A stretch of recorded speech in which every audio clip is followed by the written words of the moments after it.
Good evening, everyone. Good evening, everyone. All right, very good. I just want to wish to extend a warm welcome to everyone present tonight, especially in this weather. You were able to be present with us, so thank you so much. The board, the superintendent, and I were pleased that you have joined us as we celebrate achievement. We're going to review information tonight. And make policy decisions related to the effective operation of the Polk County School Board. And I would like to call the June 11th, 2024 regular school board meeting to order. Now, if we can all stand, I would like to ask Reverend Dr. William McConnell if you can come forward to give our invocation, and if we could all then remain standing after for the pledge. Let us pray.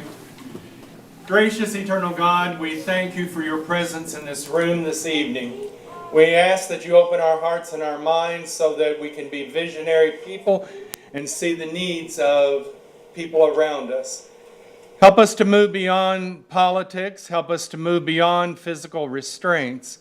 Help us to move beyond all of the financial strains that we find ourselves in as a society and be able to address the needs of young people, so that they grow up to be good human beings.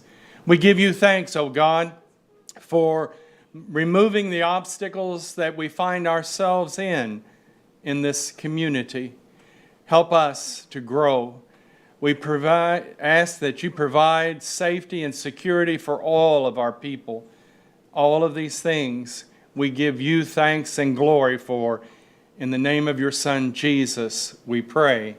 Amen. Amen. Amen. Dr. McConnell, thank you so much. And we have a guest with us tonight, so if you can step up, Miss Teresa, and lead us in the pledge.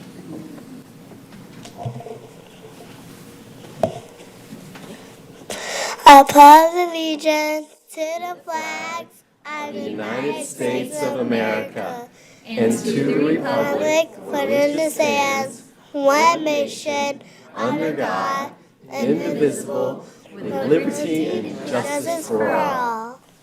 All right, thank you so much. So if everyone else, you can just go ahead and have a seat, except our guest. Oh yeah, you got to stay up here, hang out with us for a little while. Well, we are so glad that you're with us tonight. And as normal, I would love for you to introduce yourself and anybody that you have with you tonight. My name is Teresa, and I be Goa, and I be hairstylist. Oh, she's telling you what she wants to be when she grows up. What? Say it again. What do you want to be? I be a hairstylist. Whoa. So when you grow up, you want to be a hairstylist? Wow. Who did you bring with you? Who's that? Who's this?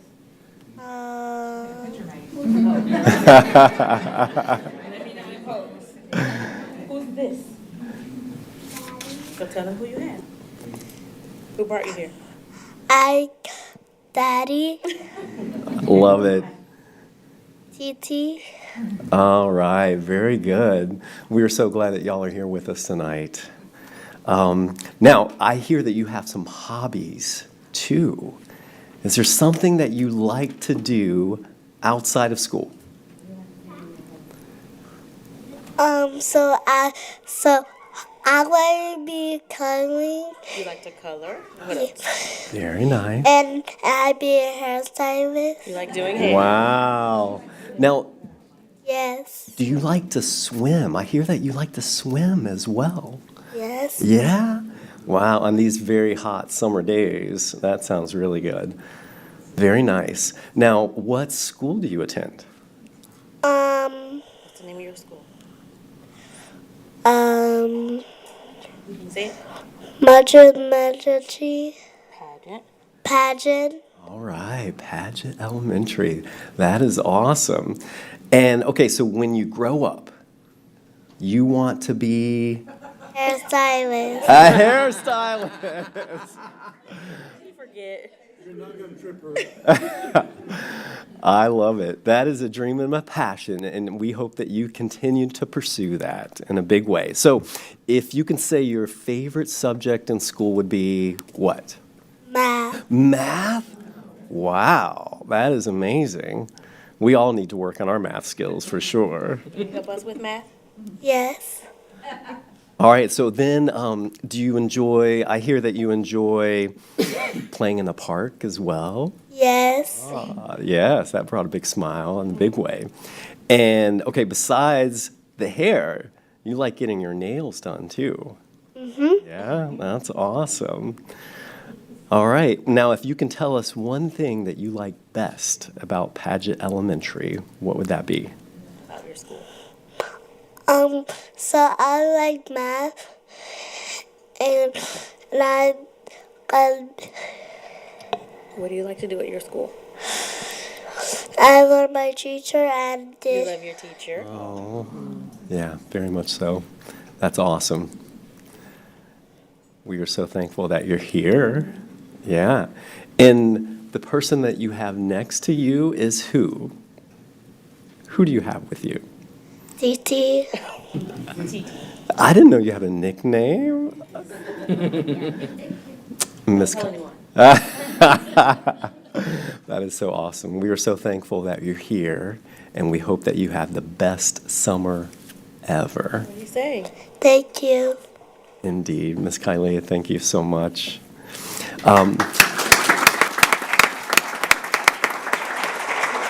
Miss Kylie, actually, if you can come to the to the middle here. Yes, with our guest, Miss Teresa, if you could come as well. And Dad, we would love to get a picture.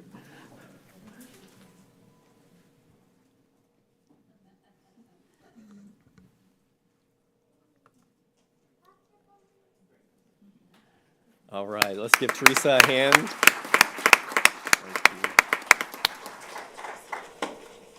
So great that you could join us tonight. All right, board members.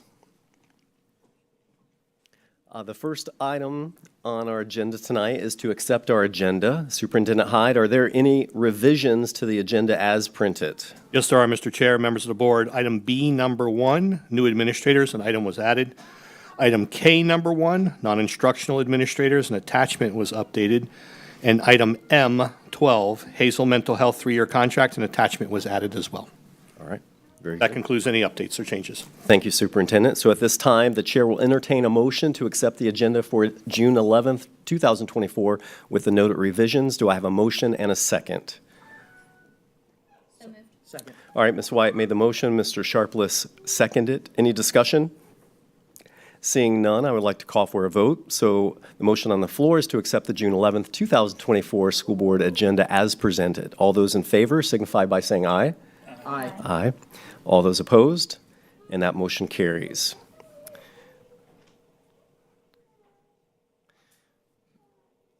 The next item up is new administrators. Superintendent Hyde, would you please lead us through this next item?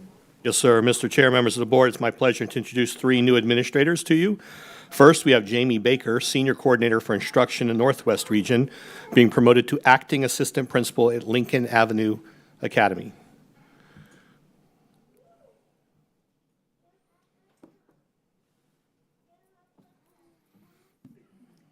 Good evening, everyone. I stand before you today with immense gratitude and a heart full of excitement.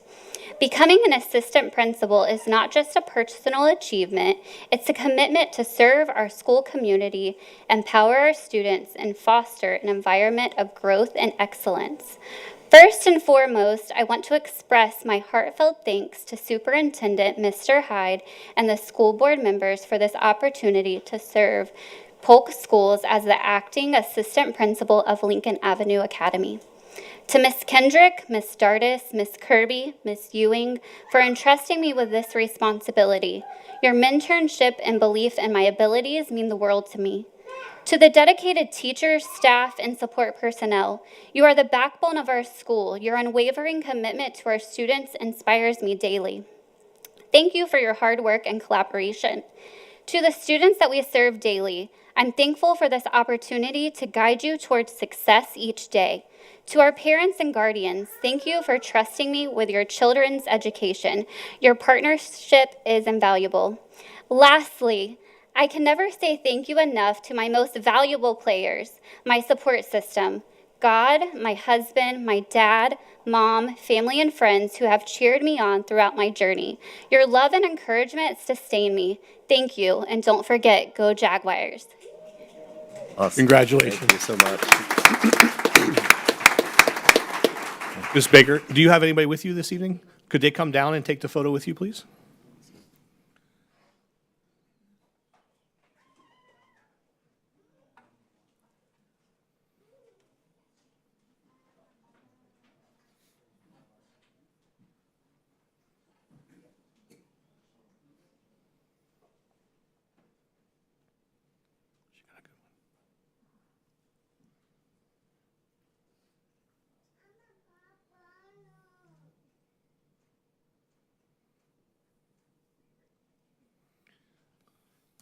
Thank you, and congratulations again.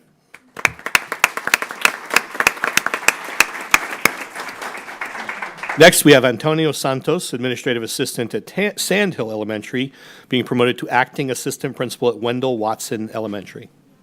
Right.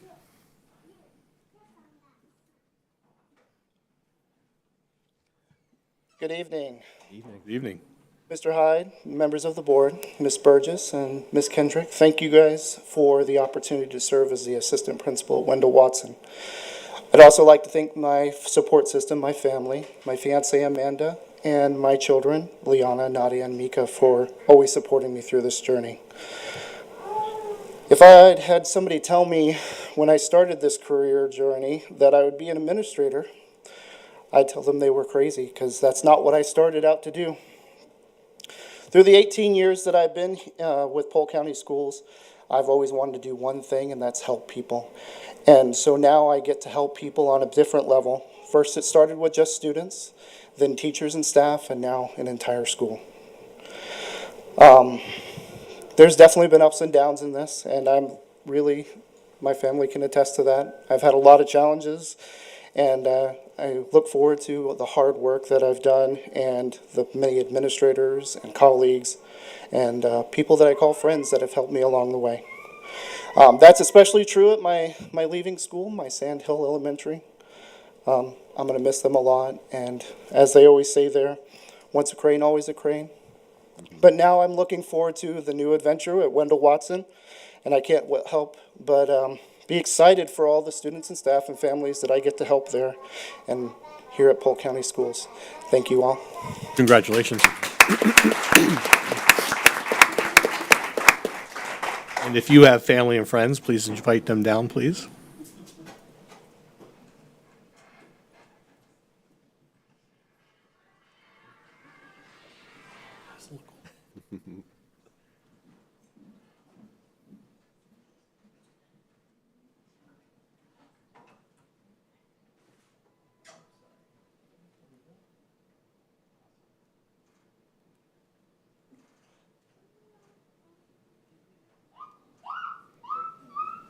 Congratulations again.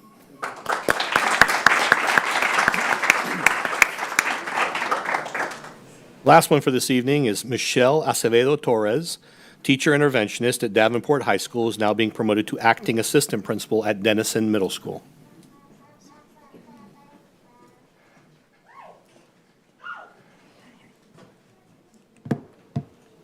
Good evening to all of you, and thank you. Good evening. Hi to all of you. Hola, saludos. Basically, 15 years ago, I did a career change, not knowing exactly where I was headed.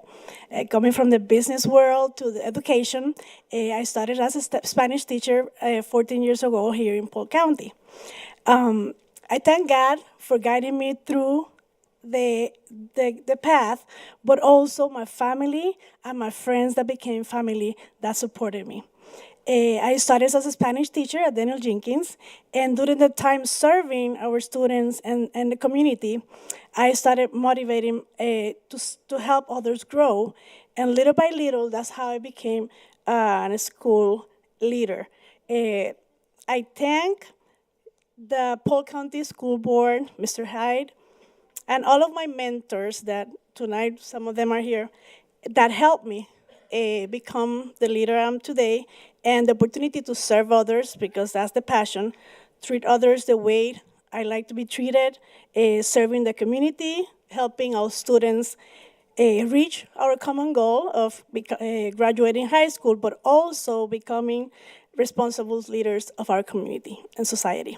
So thank you all for the opportunity to serve and continue to serve Polk County. Thank you. Congratulations.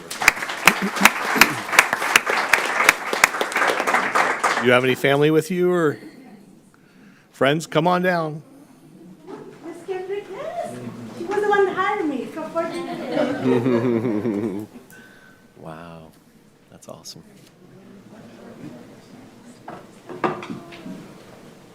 And former student.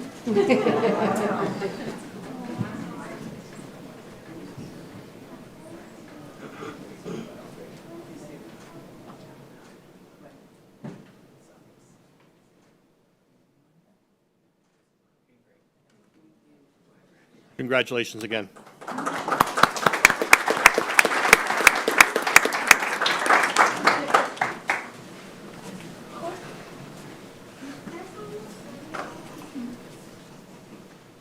All right, the next item up is our special recognitions. Superintendent Hyde, would you lead us through our special recognitions? Very pleased to share. We have several this evening. So I'll start by asking Mr. Justin Sharpless to please step down to assist us this evening.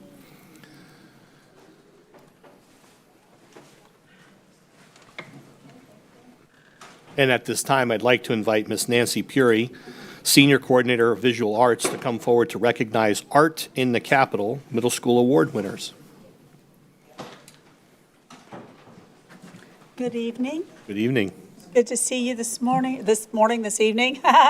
So what I am here today to do is to recognize one of our excellent students in the arts who has won the Art in the Capitol competition, which is an all-county competition that is held in every district throughout the state of Florida. We send, through a juried process, one student to the Capitol, their artwork, to be celebrated from Polk County Schools.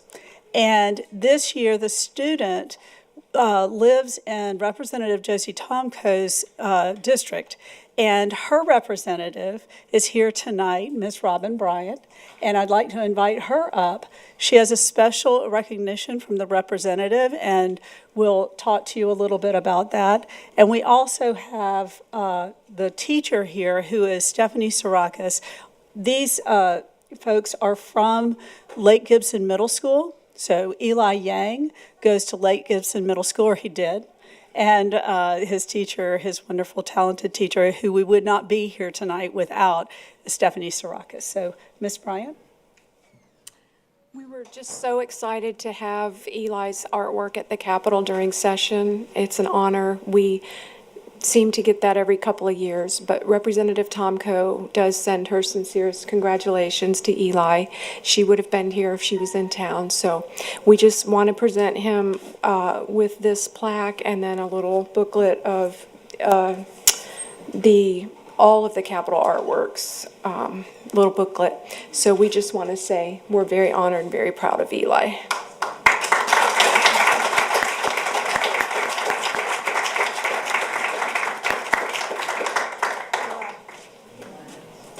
Take this off.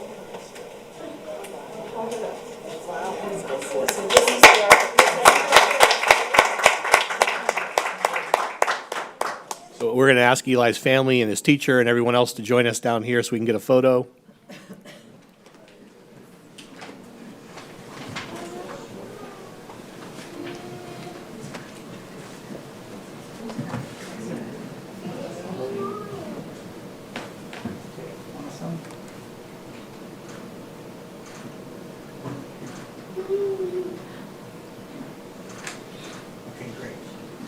Congratulations, young man.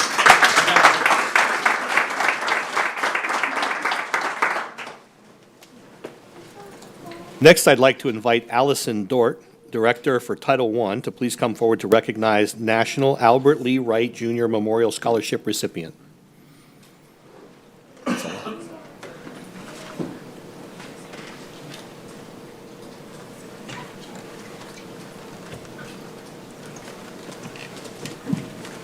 Good afternoon. I'm here today to honor a student that was able to traveled to Oregon to receive this scholarship. The scholarship is the Albert Lee Wright Jr. Memorial Scholarship, and it's sponsored by the National Association of State Directors of Migrant Education. The purpose of this scholarship is to honor eligible migratory students who have overcome significant barriers presented by mobility, have performed well academically, and who have provided service to their community. This student is one of 8 students in the nation to earn this scholarship. The student is Giovanni Meza. He was a student at Bartow IB. He had a 4.6 GPA, and he plans to attend the University of Florida in the fall.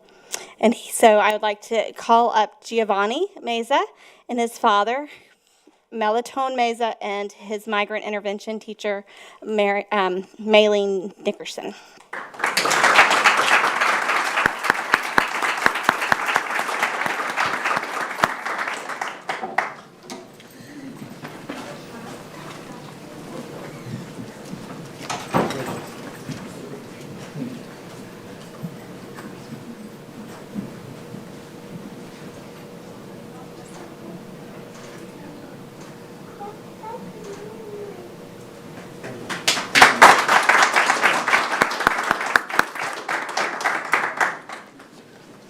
Next, I'd like to invite Jeanette Crowley, Director of Strategic Planning and Partnerships, to come forward to recognize our Focus on Excellence winners.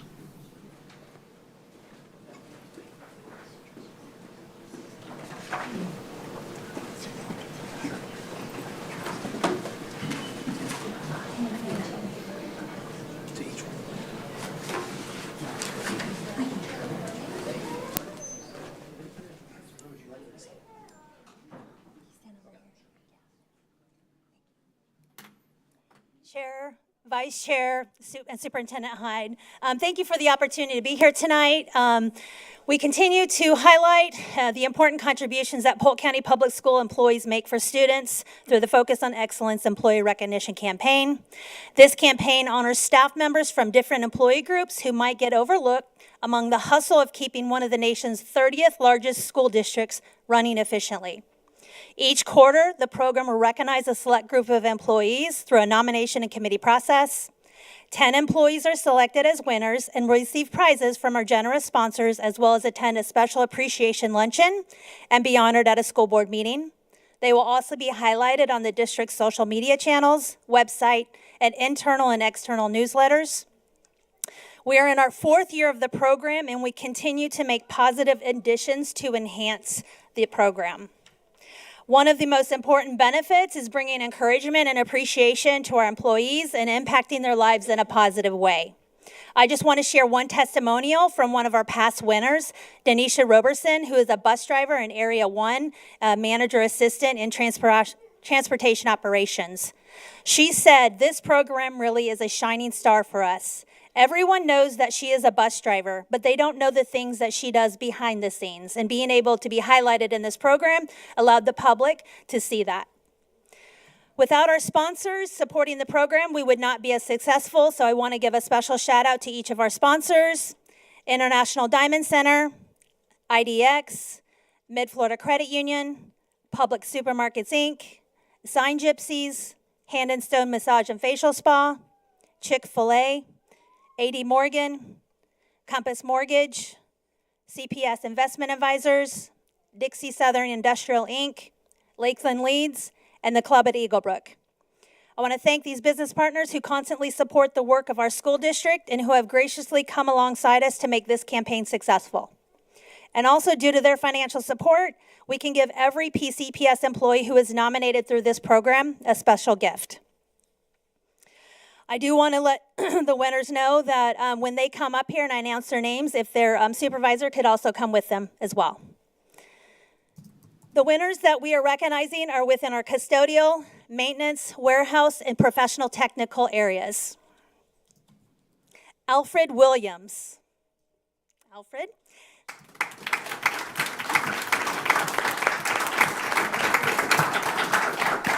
Mr. Williams has worked at Lewis Anna Woodbury Elementary for 30 years. He is the day custodian there, and he is, thank you. All right. You want to stand here? Stand here real quick. I'm going to read about you, and then we'll go in there and take a picture, okay?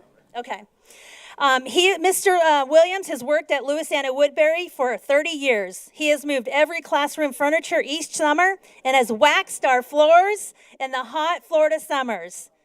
He fixes anything and everything on their campus. He never complains about anything either. When asked what he likes best about this school, he replied, "I like all of the staff." Mr. Williams is part of the history of the school, the Fort Meade community, and Polk County, and an all-around hero every day. His coworkers are glad to work alongside such an amazing man. So congratulations.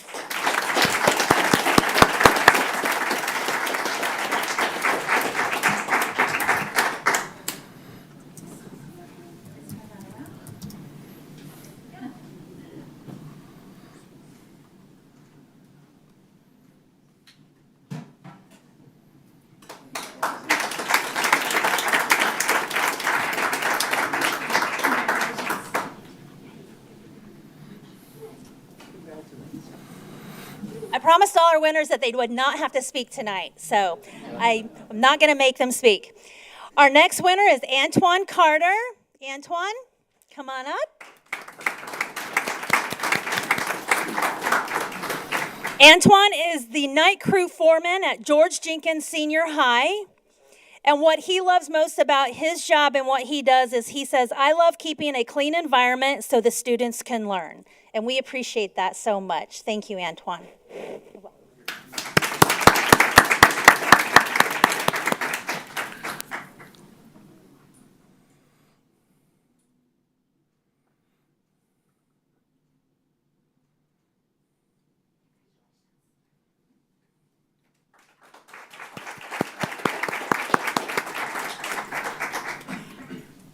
Our next winner, she's not able to be here with us tonight, but I do want to read real quick and acknowledge her. Her name is Sherilyn Montans Claudio, and she's the lead night custodian at Lake Alfred Elementary.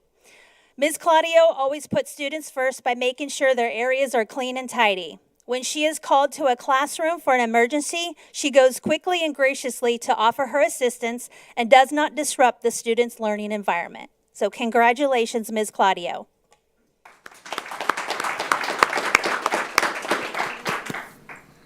All right, Edwin Melendez Mercado. Come on up. Mr. Mercado is a day custodian at Citrus Ridge, a civics academy. He is always has a smiling face on campus. He exemplifies excellence by taking a huge amount of pride in the school's exterior and interior cleanliness. He goes above and beyond, anticipating school needs such as putting out extra trash cans for Title I family engagement events. He is always available to answer calls such as spills, deliveries, and other school needs. One day, a student was sick on a bus that pulled up for morning intake. Mr. Mercado grabbed a mop bucket and a broom and proceeded to clean out the entire bus floor from front to back of the bus. He continues to go above and beyond with each task and responsibility. He is a true role model for staff and students. Congratulations.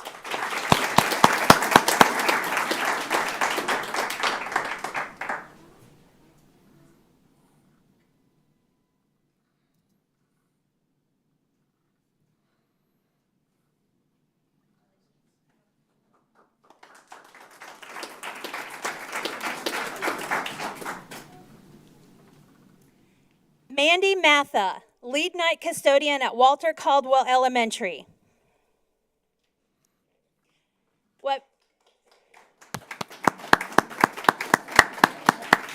All right, I love the enthusiasm.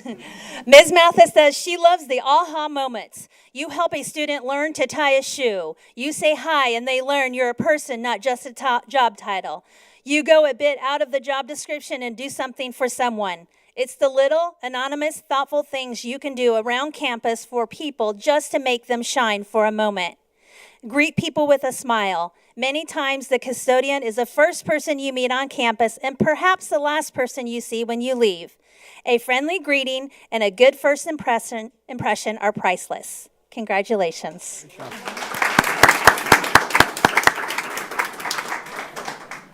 Great attitude.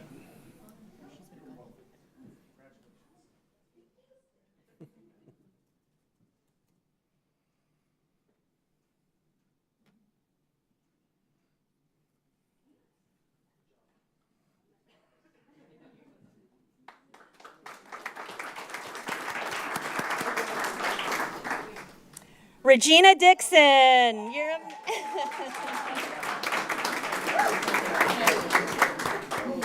Ms. Dixon is the lead day custodian at the Jim Miles Professional Development Center. And she said that she is deeply honored to receive the District Employee Recognition Award. This recognition is truly meaningful to her, and she is grateful for the acknowledgement of her efforts. She would like to extend her heartfelt thanks to the committee for considering her for this award. It is a privilege to be part of a profession that values dedication and hard work. She is inspired to continue striving for excellence in her role, ensuring a safe, clean, and welcoming environment for everyone at the Jim Miles Professional Development Center. Thank you once again for this incredible honor.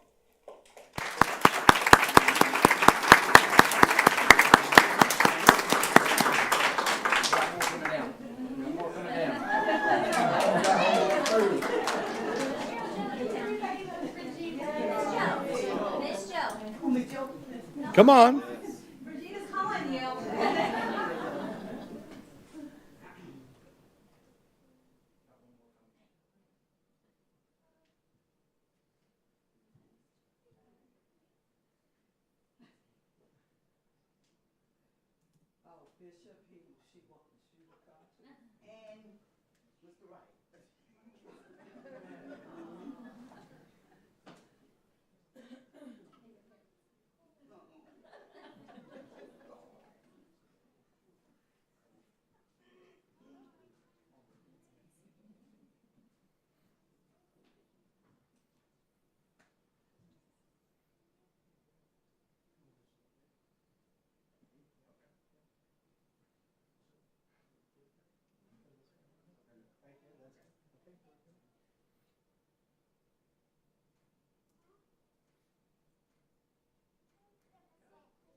Congratulations.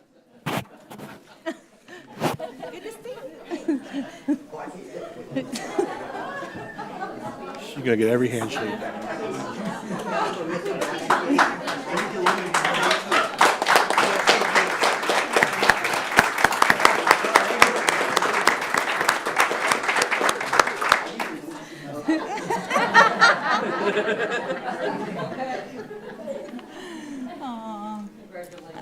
That's awesome.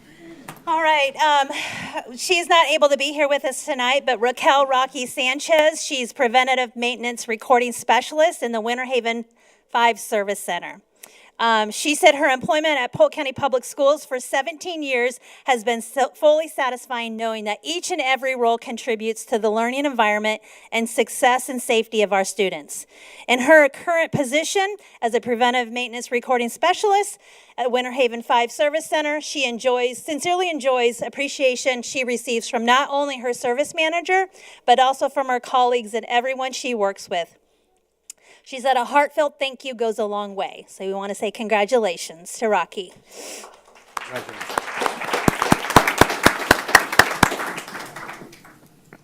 Julie Noel, she also could not be here with us tonight. She is a curriculum specialist for literacy K-5 in the Teaching and Learning Department.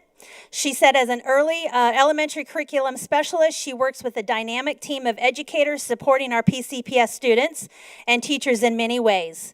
It has been her pleasure to work in Polk County for the past 35 years, which she'll be retiring soon, with the goal of making every child a reader and a writer. So we want to say congratulations to Ms. Noel. Next, we have Melissa Northup. You please come up here.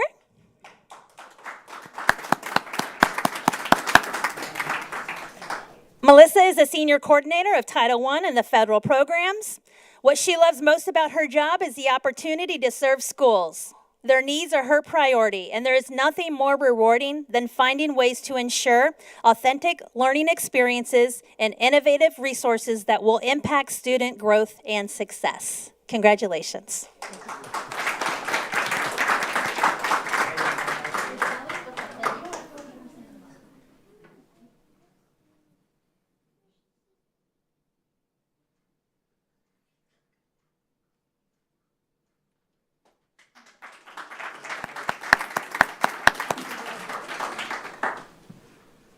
And we have one more winner that could not be with us tonight, but I'd like to read her name. Vicki Griffiths, who's a budget analyst in learning support. Ms. Griffiths selfishly devotes her time and efforts to helping high school seniors who are displaced or homeless and transition into the next phase of their lives. She gets donations from the community to provide items they need, and each student gets a duffel bag containing a pillow, sheets, towels, personal hygiene products, and a gift card to local restaurants. She then coordinates a luncheon where the students receive additional gifts and a laptop computer. Some students also are awarded scholarships. Her commitment to serving others and making a positive difference in our community truly exemplifies the spirit of putting students first. So once again, I want to say congratulations to all of our winners, and thank you to the staff that submit nominations. Thank you to our selection committee, and thank you to our sponsors. Remember, everybody listening online, like, follow, share all the positive news happening within Polk County Public Schools, and also visit us online. Thank you so much.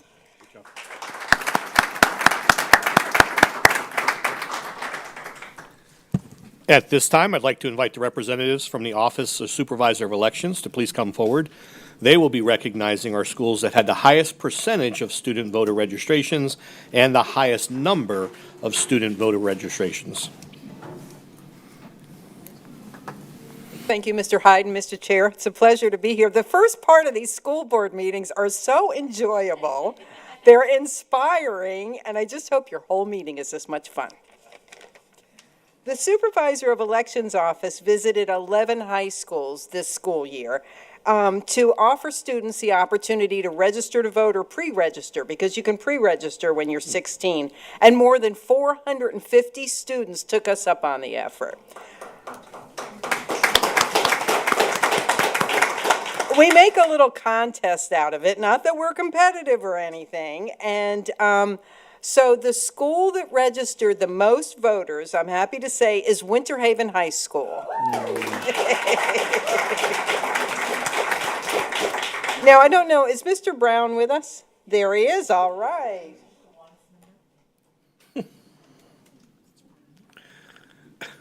Mr. Brown has been a big help with this effort. In fact, I understand you even, I wouldn't call it bribing, but you offered special treats. Is that right? Maybe. Well, thank you so much. Thank you. Congratulations. Great job.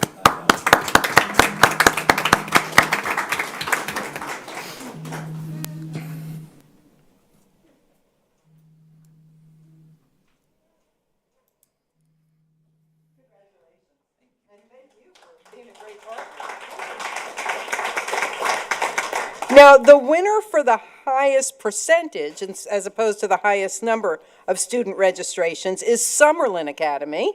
And I don't know, is Mr. Simmers here with us? All right, well, we will deliver Mr. Simmers and Summerlin their plaque.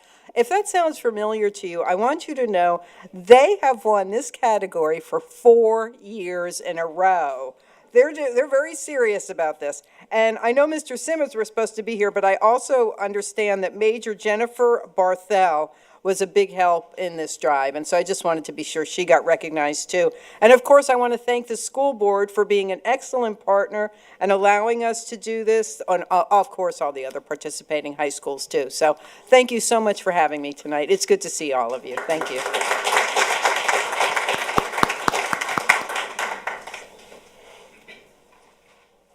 This time, I'd like to invite the Haines City High School coach, Bill Kilpatrick, to come forward and recognize the Haines City High School debate team. Madison Rabin's representative Incubate Debate was unable to attend this evening due to flight delays related to weather.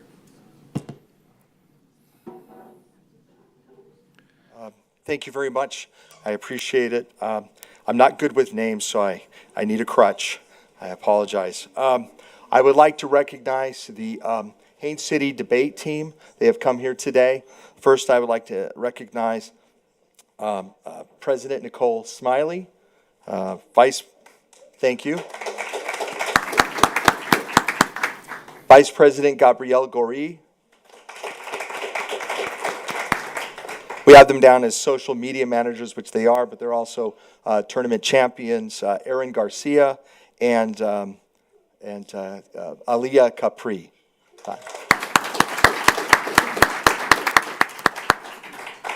One of my students would like to approach, if possible, and then I would like to say something in the end. Guys, come on up. We're in a little bit of an awe. This is such an honor for us to be with you. We'd really like to thank you guys for inviting us here, and I'd personally like to thank Mr. Kilpatrick for making all of this possible. We wouldn't have a club without him. I'd also like to thank Gabby for helping me with all of the presidential stuff that I have to do, and Aliyah and Aaron for helping us expand this for other students to hear, because other students wouldn't know as much about us without social media. And even though they aren't here, I would also like to recognize Daniel Gomez, who is our captain, Daniel Tran, who is our treasurer, and Mario Naboise and Jubia Sylvain, who are members of the club but don't hold any positions, but they are still very much important to us. We wouldn't be able to do half as many things as we've gotten to do without them.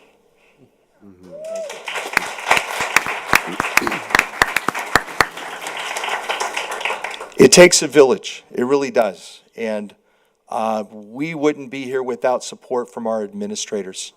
I would like to say a word about Brad Tarver, Kathy McKinty, Christine Rios, and Mr. Hutchinson for being the wind in our wings and helping us to put this, get this afloat. I would also like to thank, well, I got lucky this year because luck is a big part of it. I was named Teacher of the Year, National Teacher of the Year for Incubate Debate.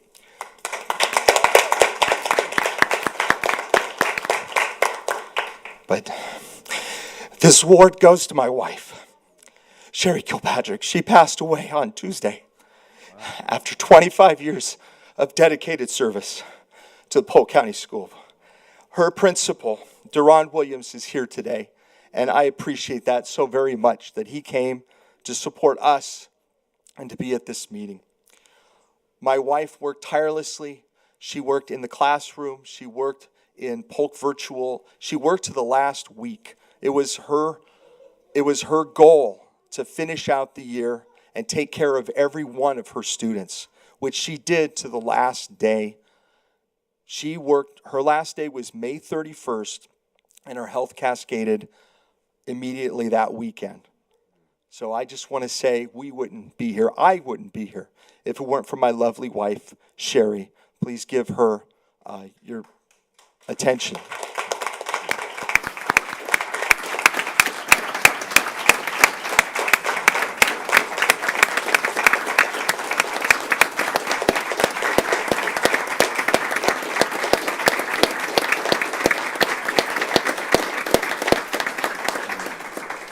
Three of our children are here today. Billy, he brought his children with him. Zachary, hope I'm not missing anybody. Rachel, she brought her children as well. Thank you for coming here, and thank you for supporting us, and we love you. We love you very much. Thank you, everybody.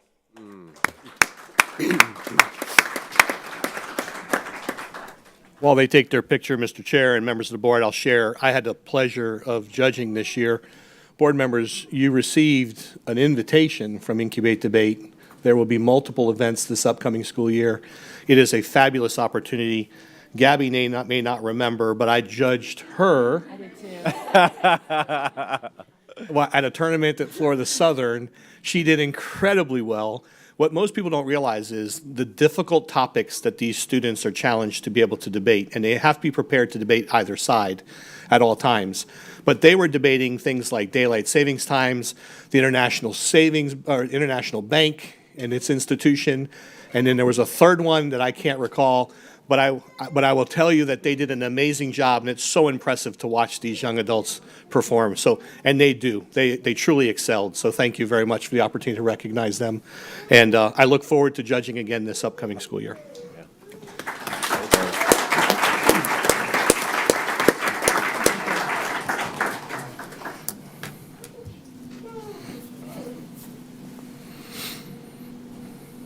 Well done.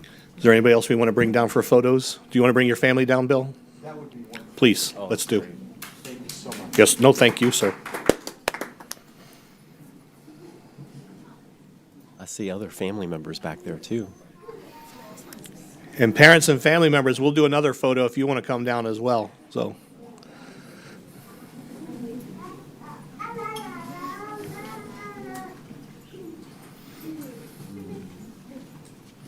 Oh, she's adorable.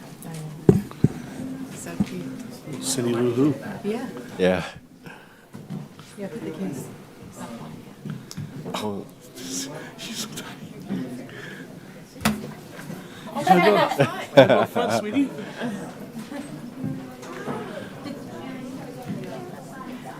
Oh, yeah, the stuff is cool.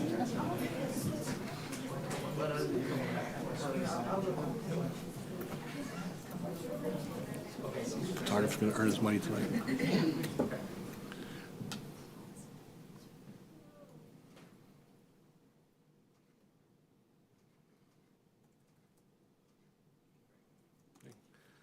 Mr. Kilpatrick, if you and your students will remain, we'd like to invite the parents and guardians to come over as well and take a photo with their yes, sir.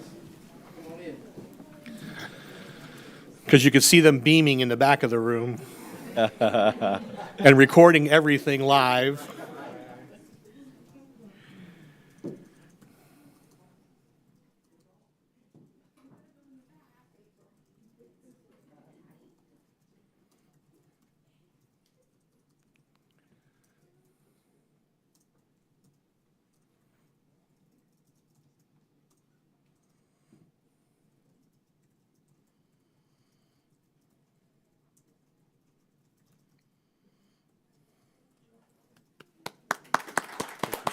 Well done.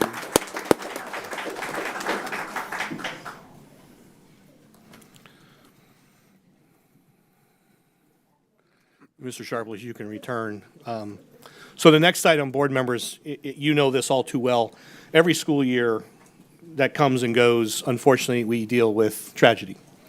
Either it's the passing of a beloved staff member, you just heard another example of that this evening, or the unfortunate loss of a student. And you know that we lost multiple students this year, traffic fatalities, pedestrian issues, we've lost staff this year. It has been a very unfortunate year for Polk County and Polk County residents and for our school district. And a domino effect that occurs anytime you lose an individual, I think at times people lose sight of the impact that a single child or a single adult in our system has on multiple others. So we are very blessed to have an amazing and dedicated team of individuals. Denise Santos is making her way down. If we have any of our crisis team members, I would please ask you to join us. Please come down, be recognized. We have over 100 individuals that immediately respond in a crisis. Go to our schools at a moment's notice.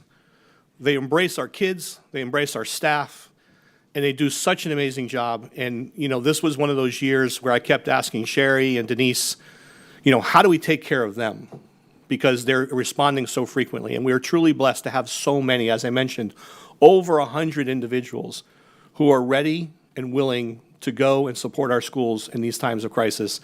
And I just wanted to get a chance to say thank you publicly and recognize you for that, because you know, the loss of a student, loss of a staff member weighs very heavy on my heart. The board knows this. I can't help it. I'm emotional when it comes to this because I care about 117,000 kids every day. I have one that lives with me and 117 other that live with other parents. And we care deeply about them. And people don't realize the impact that loss has on our community of learners and our school families. And so, but your commitment, your excellence, your caring, your compassion, your empathy is what truly allows us to continue to be successful. And the fact that you are constantly available. So tragedy doesn't just strike for 72 hours. It has an impact that's lasting and pervasive. And you have the ability, and as I've shared with board members, one of the many blessings we have as it relates to you as individuals and specifically to your roles is that parents can reach out because we notify them of the warning signs. This is what to look for. Your child may not be verbalizing that they're in crisis or that they're struggling with something, but here are the warning signs. And if you notice these, pick up the phone, call the school counselor, and either we will provide the wraparound services or we can connect them to external providers. And I know for Ms. Wyatt and for Ms. Miller and for countless other board members that reach out to me after these things happen, and their first question is the team going to be there for our staff and our students and our families? And I appreciate your commitment to that as well. So I wanted to take an opportunity publicly to recognize you and say thank you. And for the board to get to do that too. So if you'll please join us down here and receive the applause as you should.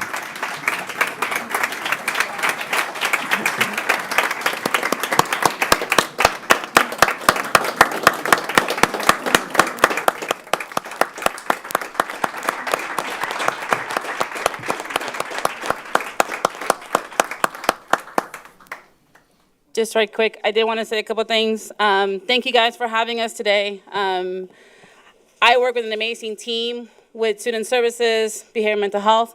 And when we get the call between Lori, myself, and Sherry Scott, and Shannon Gillespie, we put our team together. The calls come in Sundays, the calls come in on Saturday, they come in at 10 o'clock. And we just start getting on the phone and getting our people together, and people are saying, yep, what time should I be there? And here we have some of our members that I wanted to introduce to you. We have Lori Gardner at the end. She's a senior director of psychological services. That's right, Angela Perry, school psychologist. Mary McGregor, school psychologist. We have Tim Owens, school psychologist. We have Raleigh, our therapy dog. She's helped at Lakeland, at Harrison, at Paget, and at Code Academy. We have Michelle Catret, she's a mental health facilitator. Erin Earhart, mental health facilitator. Joan Wiggins, mental health facilitator. And T. Colleen McCallick, mental health facilitator. I'm Denise Santos. I get to work with this group of people all the time, and it's one of the biggest joys in my day. So thank you, guys. Great job.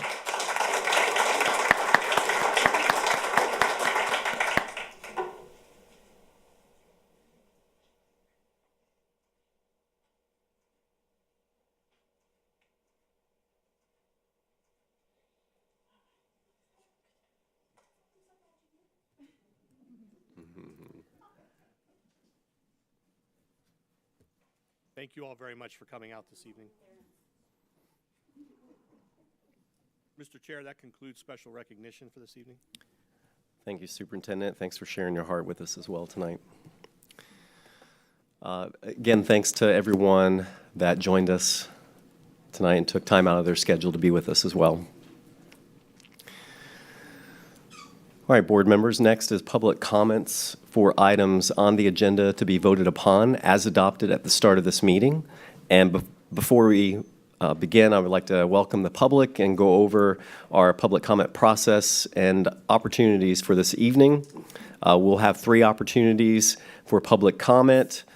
This evening, the first will be for items on this evening's agenda to be voted upon. As always, during this time, comments will be limited to those items on the agenda. Then the second would be for a public hearing, for public hearing topics, and we do have one of those tonight.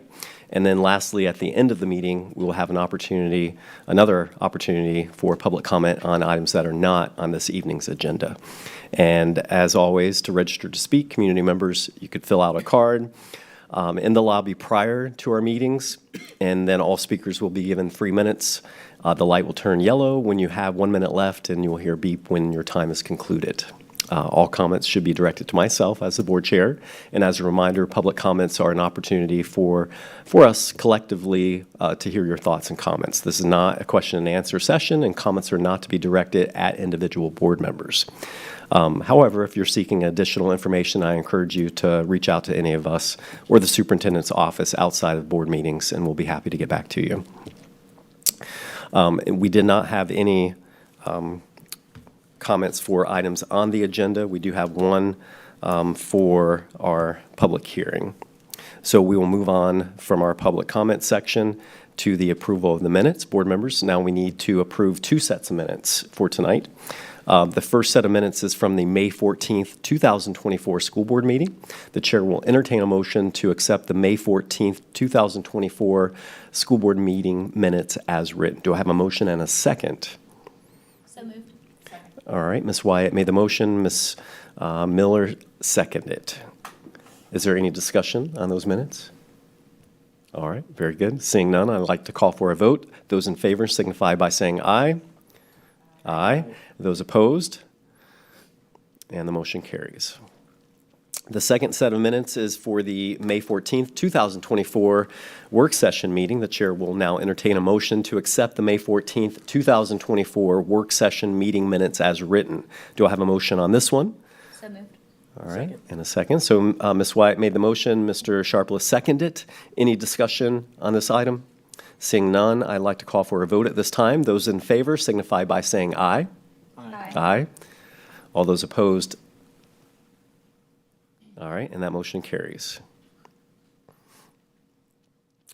The next item is approval of today's consent agenda. The chair will now entertain a motion to accept the June 11th consent agenda as printed. Do I have a motion and a second on this? So moved. Second. All right, Ms. Wyatt made the motion and Ms. Miller seconded. Any discussion on our consent agenda items? All right. Seeing none, I would like to call for a vote. Those in favor signify by saying aye. Aye. Aye. All those opposed? And that motion carries. Next, we come to our action agenda for this evening. And our first item on the agenda is P1, and this is the FLVS franchise agreement, Polk County Public Schools. And the recommended action is to approve the Florida virtual franchise agreement with the Polk County Public Schools. It's estimated at the cost of $550,000 for the 2024-25 school year. Do we have a motion and a second? All right, Ms. Wyatt made the motion and Ms. Miller seconded that. Any discussion, fellow board members, on this item, on P1? Seeing none, I'd like to call for a vote. Those in favor signify by saying aye. Aye. Aye. All those opposed? And that motion carries. All right, and thanks to Principal Williams and the work he does with Polk Virtual. We are now moving down to P2. This is our policy updates. Just as an update, this block of policy updates came before this board during our March 19th special work session. And then also we had a public hearing on these policies on May 14th, 2024. And the recommended action is to approve all policies from the May 14th public hearing.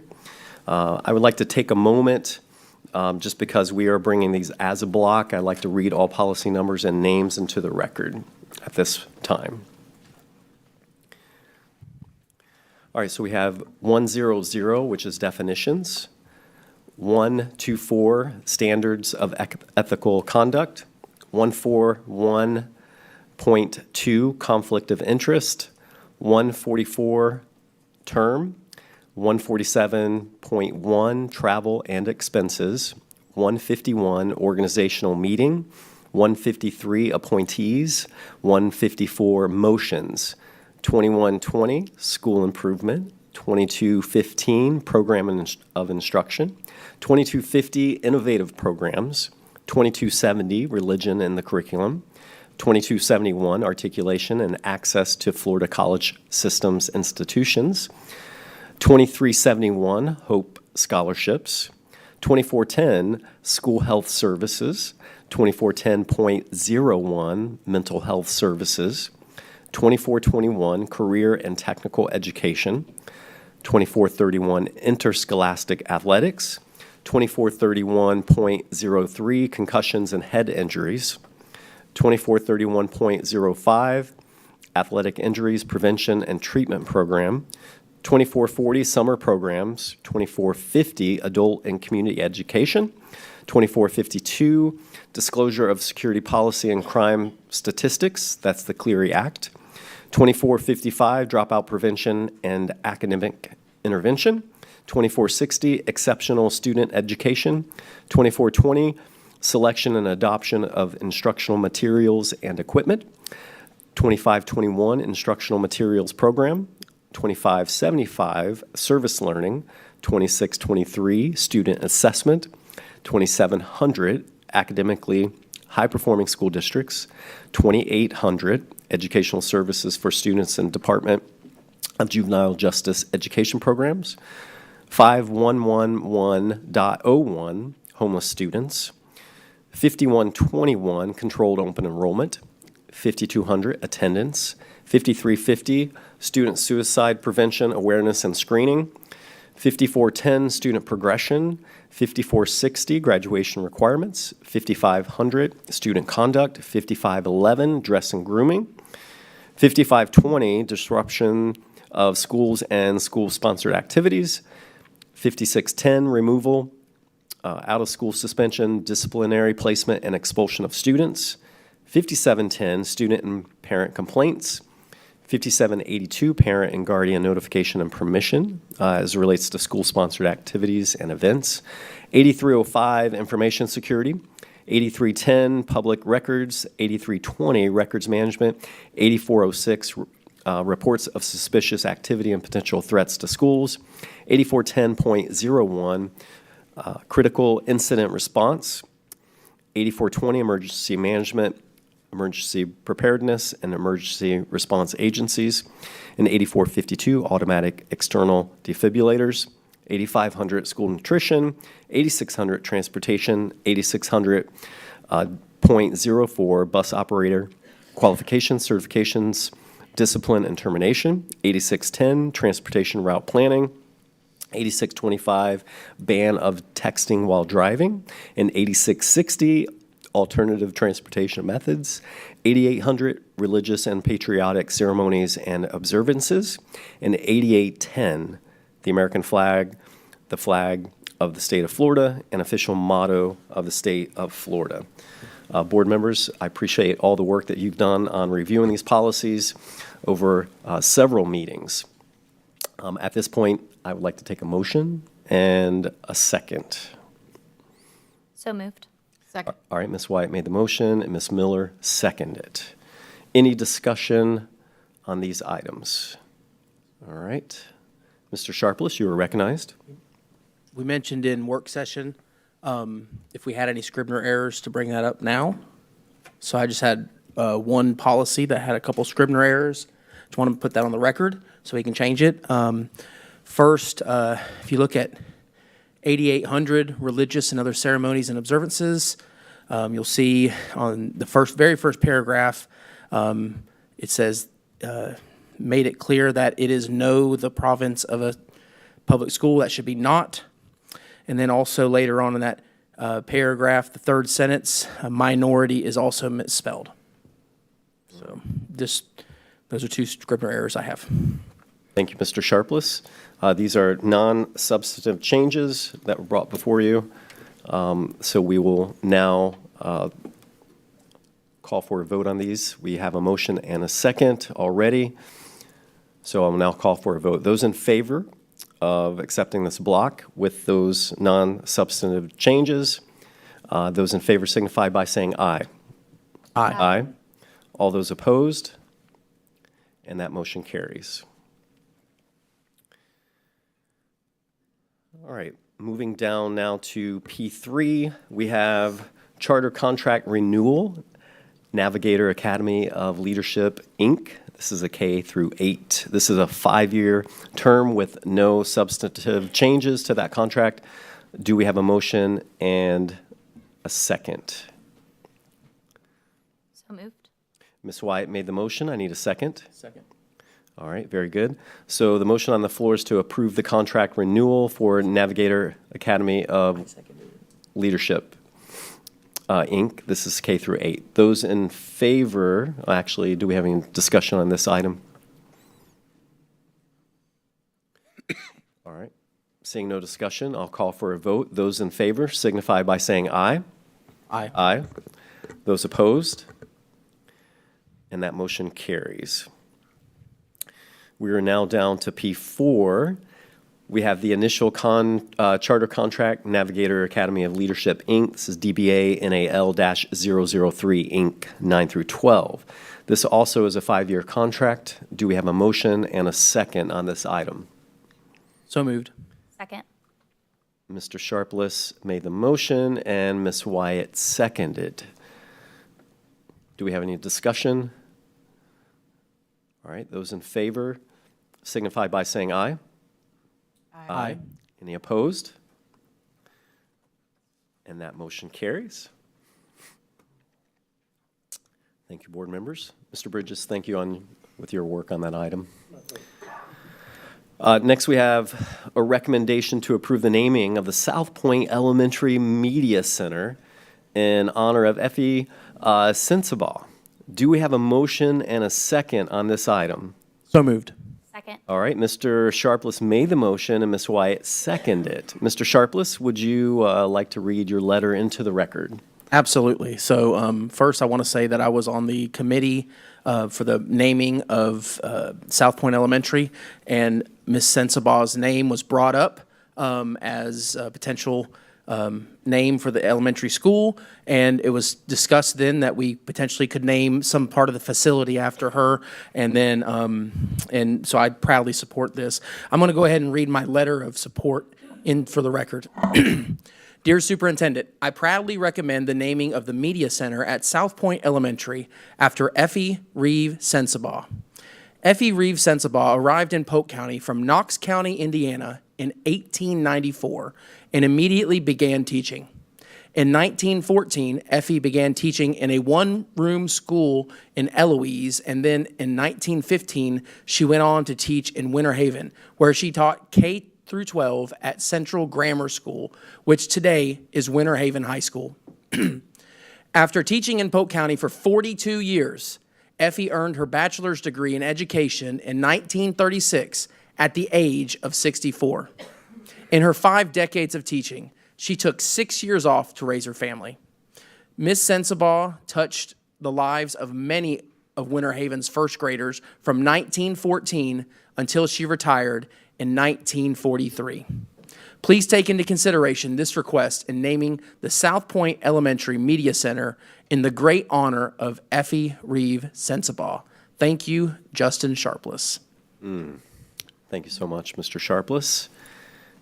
Ms. Wyatt, you are recognized. Thank you. I've had an opportunity to know Ms. Sensabaugh's granddaughter for quite some time, who was also a fine educator in Polk County for many, many years. It clearly runs in the family. But the more that we've gotten to know about Ms. Sensabaugh and all that she did, and the fact that she went back to get her bachelor's 40 years into her career shows a true belief in education and what education can do and the value of education for our students. And so I'm excited to support this today and can't wait to unveil the name on the building and have a ribbon cutting out at the school.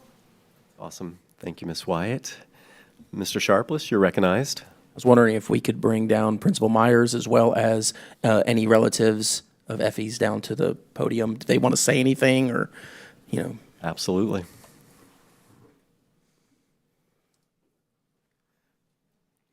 Superintendent and board members, thank you.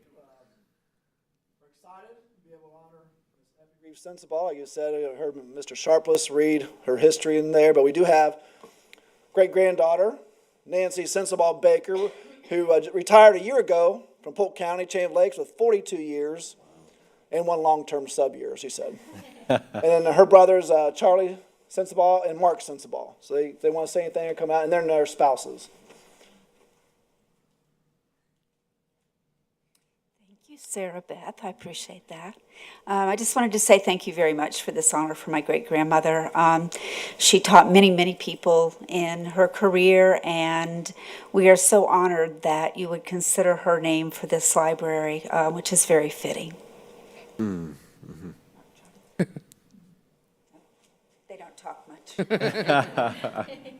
All right. Get a picture? Yeah, and if we can hold off 1 second, let's go ahead and we'll move forward on the vote, and then we'll have you guys come down. So, board members, I would like to call for a vote on this item. Those in favor signify by saying aye. Aye. Aye. Any opposed? And that motion carries unanimously. Congratulations. Thank you so much.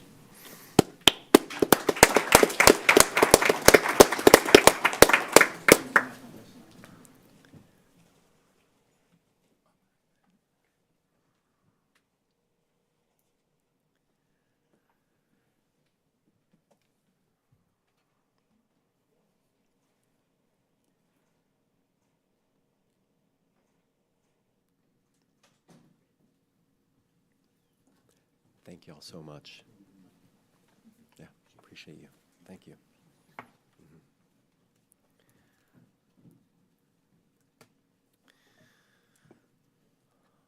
All right, that concludes our action agenda items for tonight. Board members, we are now going to move to our public hearing.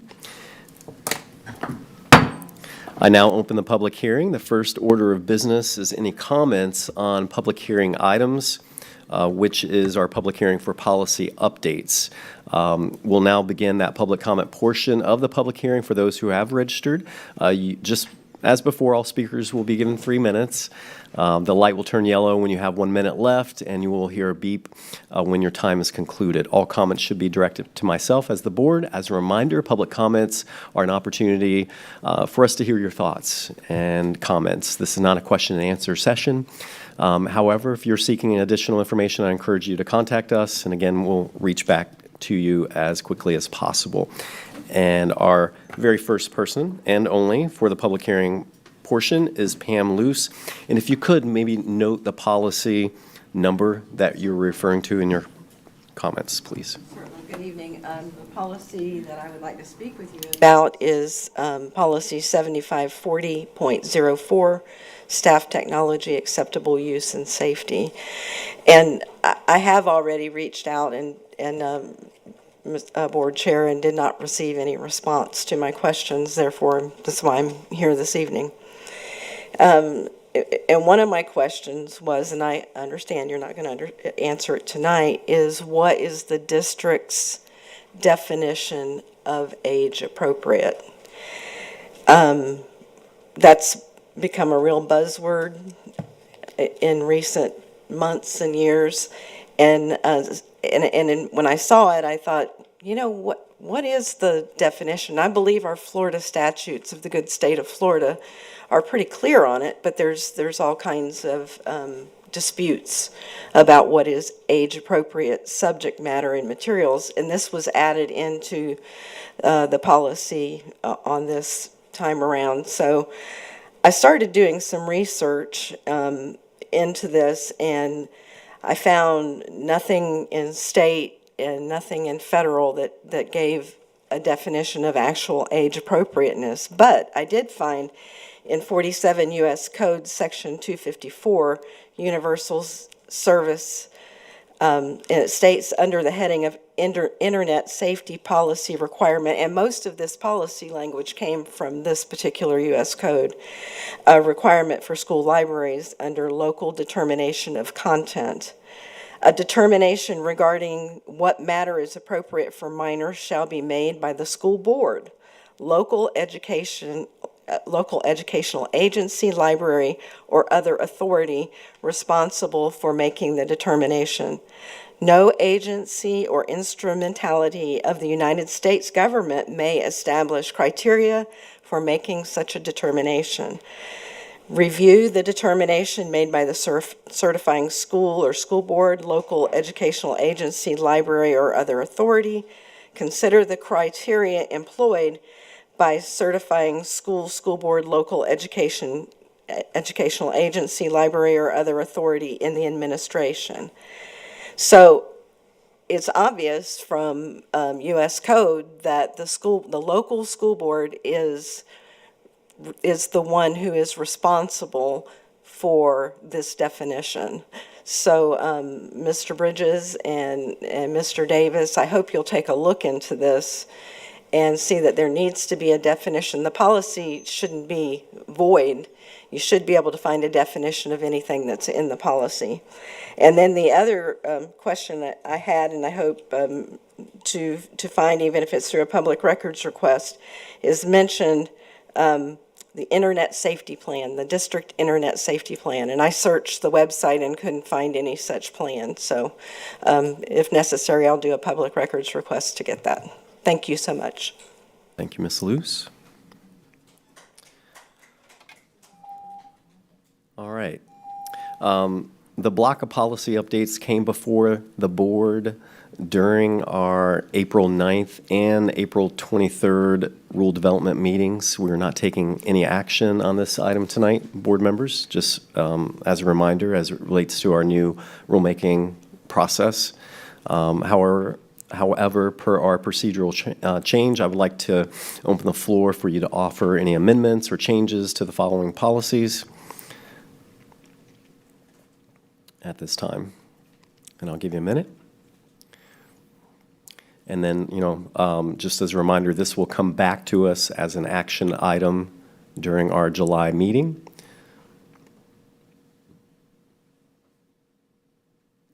All right.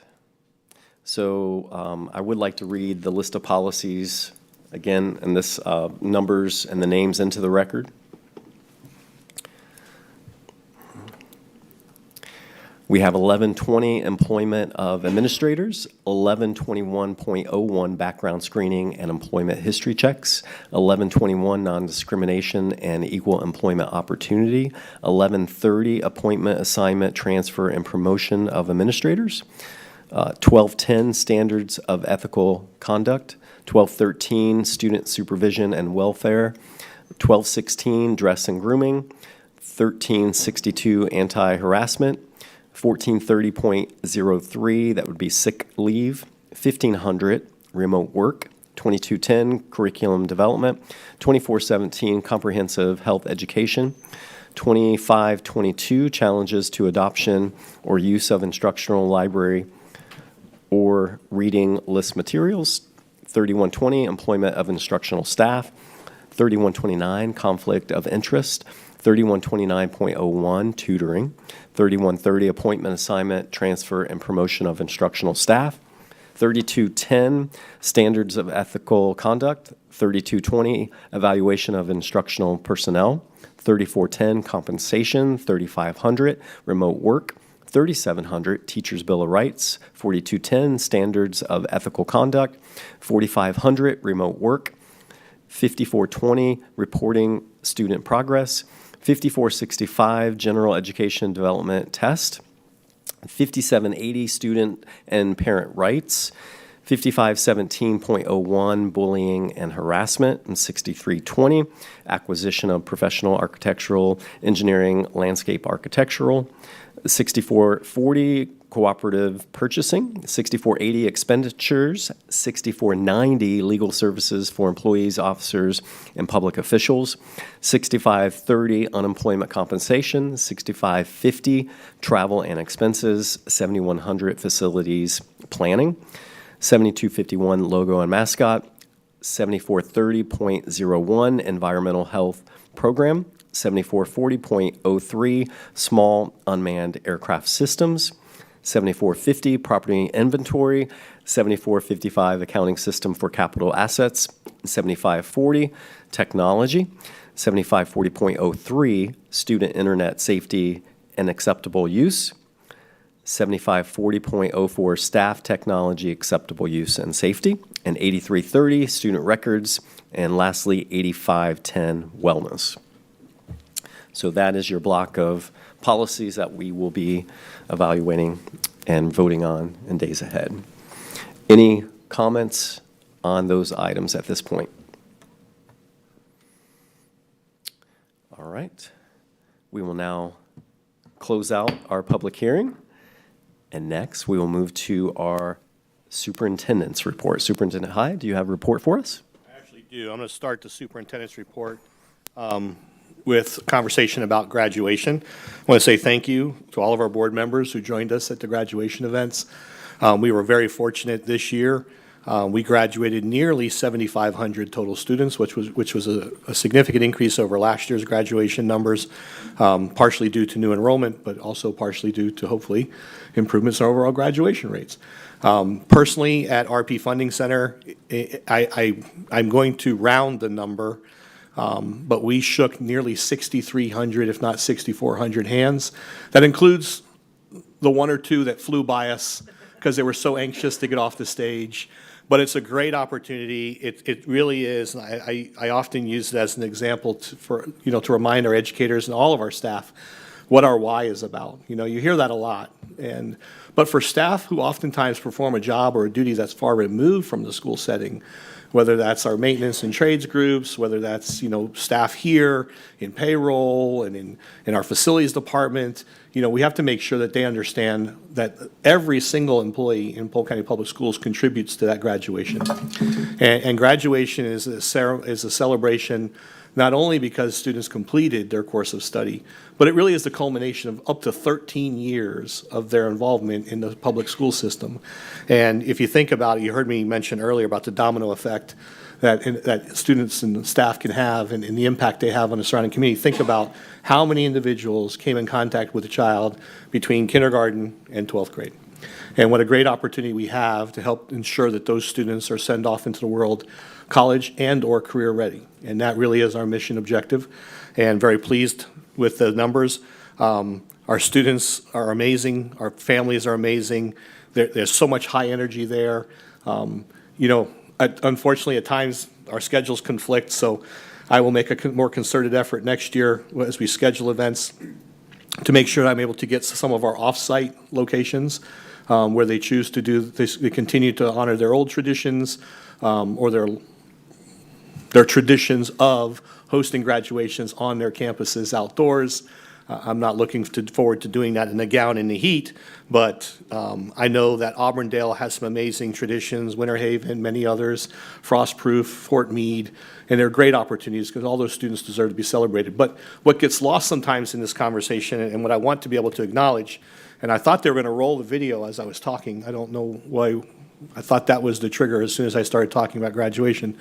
But that's our traditional graduation events, because we also have other graduation events that run concurrently that are really part of the overall tradition of graduating and seeing our students off into the real world. And these are our special education student graduations, our Turn It Around students that we celebrate. It's also inclusive of our summer graduation that we have yet to conclude. So apparently, is it going to work or not going to work? We're good. Run it. Okay, it plays music. I got it. I'll talk over it. There's so much ahead of you. This is not a finish line. This is the starting line. For your lives, for the opportunities, you will excel. You will do things that we've never even thought possible. The world changes each and every day. And you are those agents of change that will go out there and, as was said tonight, be true to yourselves.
From right to left.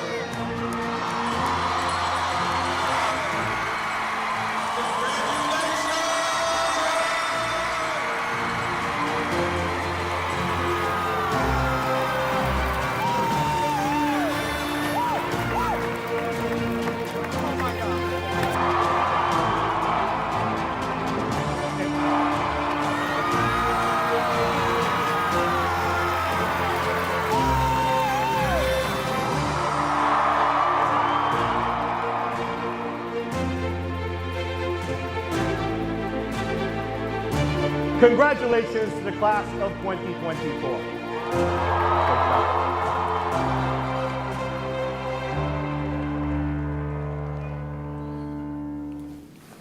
And as you all know, we have an amazing dedicated staff that report out there to make sure that graduations go off without a hitch. That includes the amazing team that's behind the wall right now, who make the magic happen. They do all the video production. As you've noticed, board members, over each year, over the last 2 years, we've added something special to the graduation ceremony to make it that much more special, to make it that much more unique. In year one, we added banners out in the hallways to recognize our students and their graduation accomplishments. This year, we added the confetti cannons. Next year, we have something special planned that we're working on that I don't know that we can do much better than what we're thinking about adding to next year's graduation events. But I will tell you, it's truly a pleasure to be a part of this and to have you be able to be on stage and to have many of our local legislators and representatives and community leaders on stage with us, because it is a community effort to ensure that these students get across that stage and they move on and go on to be successful in their lives. And as you heard, the audio at the beginning, I remind students this is not the finish line, it is the starting line. Their whole lives are ahead of them, and it's an amazing day. You heard me say there are 2 great days in the school year. First day of school, when everybody shows up, new clothes, new sneakers, new backpacks, new pencils, things like that. And that energy and enthusiasm about being back in school is there, and you can feel it, you can taste it. And then the last day when we're at graduation, because it's the culmination of all of that energy and really the investment that 14,000 employees put into our school system to make that magic happen every day.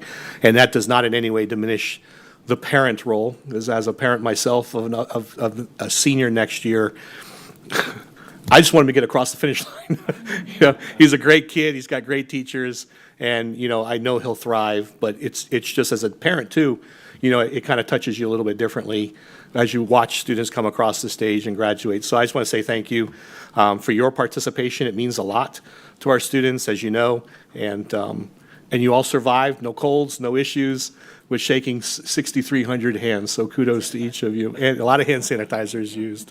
And thank you to our school teams that do an amazing job as well preparing our students. The next work session and board meeting will be held on July 23rd, 2024. The work session will begin at 12:30 p.m. and the board meeting will begin at 5 p.m. The meeting will be held at the district office located at 1915 South Floral Avenue in Bartow. That concludes the superintendent's report, sir. All right, Superintendent Hyde, thank you. Next, we will move to our attorney's report. Mr. Bridges, you are recognized. Mr. Superintendent, I'd just as soon not follow that, but here I am. I have a single item tonight. It is a request to authority to advertise a public hearing for policy updates that were presented to the school board at the May 14th work session.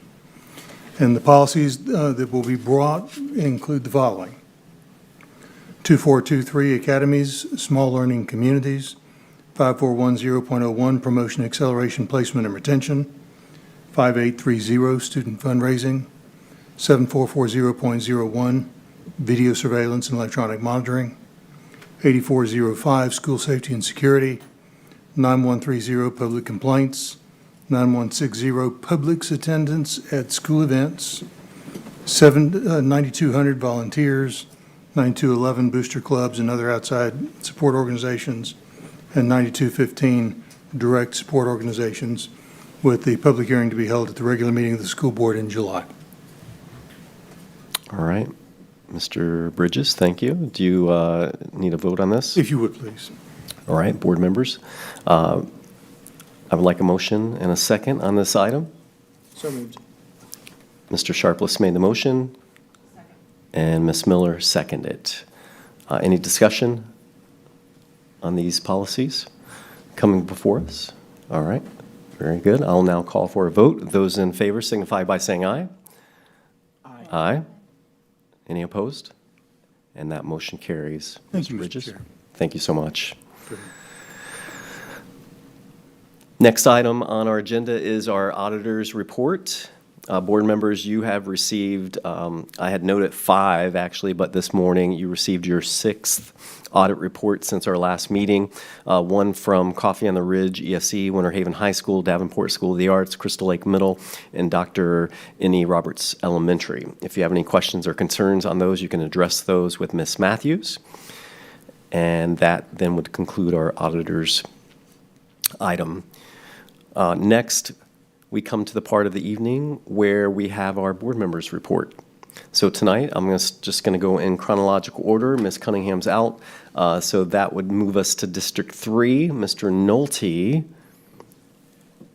I'd like to. you are recognized. Thank you. Thank you. I'd like to offer congratulations to all the seniors that graduated this year, and congratulations and best to you. And I also attended the Adele Allison dedication of the Science and Math Building in Bartow a couple weeks ago, and it was a very well-attended and well-done meeting. And I wish all our juniors that are coming up this year to be seniors, wish them a great school year and work hard, and a year from now they'll be getting their diplomas. Thank you. Mr. Nolte, thank you so much. We are moving to District 4. Ms. Wyatt, you're recognized.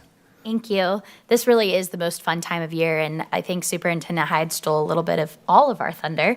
But the senior award ceremonies, graduations are all just incredible opportunities to celebrate the whole reason that we're up here, and that's to create great citizens that come out of our school system. I do also want to share, I had the opportunity last week to present at Emerge, which is Lakeland Young Professionals Group, their Follow the Leaders event. I sat between Joe Tedder, who is probably the most popular tax collector I've ever met, and Dennis Ross. So big shoes to follow on either side of answering questions. But it was really cool just to see all of the young professionals that are interested in looking at what does public service look like for me, and have some of those conversations. We also shared a little bit about, making sure that we have mentors and having people that they can see themselves being in the next 10 to 15 years. So I think we have some mentors that'll probably be reaching out to your office, Superintendent Hyde, to really get engaged with some of our students. And that concludes my report. Ms. White, thank you so much. And moving to District 6 would be Mr. Sharpless. Excellent. So I want to share a few things. Graduation's great, and I just truly enjoy it. I went to 11 different graduations this year, and it was a lot of fun. But I want to just highlight one thing. It was a really once-in-a-lifetime kind of opportunity, and Superintendent Hyde's going to get this kind of opportunity next year with his son. But I have a younger brother of mine that graduated this year from George Jenkins High School, and to be able to be up there and get a picture of him when he was getting his diploma awarded, that is a memory, a core memory that's going to last a very long time. So thank you, Superintendent Hyde and Principal Patton, for allowing me to step in that picture. It meant a lot. I went to an event last week. Superintendent Hyde was there as well, and it was something that I want to highlight. AmeriCorps Polk Reeds had a luncheon where they were graduating their volunteers, and when you go around and you talk to those individuals that are volunteering in our schools, helping kids read, the stories. They even showed one picture of a lady who's, she was a young lady that time sitting in the same it looked like the same elementary school area that she was volunteering in. So it was full circle. Some of these individuals were students for us. Now they're out there in the community and they're coming in and they're volunteering and helping kids read. I'm gonna use that as a pitch right now. Everyone in the audience, everyone watching online, if you have time, volunteer in our schools, give back. These students deserve it. We have some amazing students, and when you're volunteering, you're also helping our educators as well, taking some of the burden off of them. So please do that, and highly recommend getting in contact with AmeriCorps if that's something you're interested in. This week is a special week for me personally. It's the state FFA convention. And the FFA is an organization that gave me a career path, that gave me leadership development, and made me the individual I am today. So tonight, or depending on when this meeting gets over, either tonight or early tomorrow, I'll be heading up to Lake Buena Vista to the State FFA convention there and enjoying that. And I wanted to highlight one thing from that state convention. Earlier this school year, they announced individuals from across the nation that earned their American FFA degrees. So what that is it's less than 1% of all FFA members ever earn this degree. It's through their classes and their projects and various things they do, the leadership development they get. This is the top award of the entire nation. And in Polk County, we're fortunate to have quite a few of them. So I want to read off their names and the schools they attended. Now, these are students that are 1 to 2 years out of high school, okay? But to show you, again, this is just here in Polk County, but these are the highest level you can ever get, okay? So Auburndale High School had one, so Board Member Miller. Philip Shasky. Bartow High School had one. Emma Self. George Jenkins had one. Miss Santos. Haines City had 3. Kaylee Best, Emily Huggins, and Brenna Tomlinson. Kathleen High School had 2. Emma Martinez and Ashley Kelly. Lake Gibson, down there again, Board Member Miller, had 2. Paige Dupree and Caleb Fletcher. Lake Wales High School had Bailey Dykes, had 1. Mulberry High School had 1, Kylie Urbina, and Winter Haven High School had 1, Sarah Beth, and that's Kaylee Tallman. I probably mispronounced names here, sorry. But it's just, I like to highlight these students that are excelling in their career and technical education programs because, to me, that's an important part of our education system. The last thing I'm going to mention, last week I went to the Florida School Board Association Conference. I really enjoyed my time there, getting to network with board members across the state. And I also learned some things. This was something that really opened my eyes. Gaggle had a presentation on school climate. And here's just some statistics I want to tell you, okay? These were really eye-opening to me. The number 2 leading cause of death for students or individuals ages 10 to 14 years old, number 2 is suicide. We talk about mental health, right? We talked about that earlier, how important that is. 42%, and this was all from a 2021 study, 42% of students felt sad or hopeless almost every day.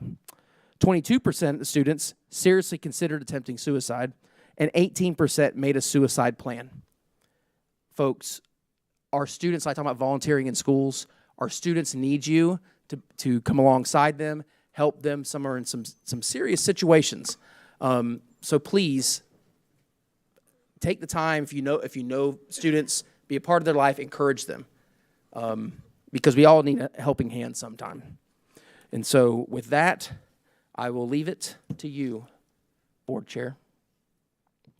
All right, Mr. Sharpless, Vice Chair, thank you so much for your comments tonight. Ms. Miller, you're recognized. Thank you, Chair Allen. I appreciate that. Other than the graduations, I wanted to just share a little bit and thank some businesses in the Auburndale community. Our transition programs are something that is, I think, moving in the right direction. If you watch our LEA profiles with the state, over the past year, students with disabilities dropout rate has been significantly high in Polk County, higher than the state average and much higher than other districts. So we've made some great gains in finding meaningful employability skill training and work employment experiences. I want to thank Pizza Connection, everyone's favorite pizza place in Auburndale, for hosting our Auburndale students, as well as Chris Stump with his marketing company. He even went so far, I visited their last day at school with him, and they were helping print his shirts, and then he made a steak dinner for them out in the back, and he really just enjoyed having those students with him, and that's what we want to share, that meaningful interaction with students, and we are making progress there.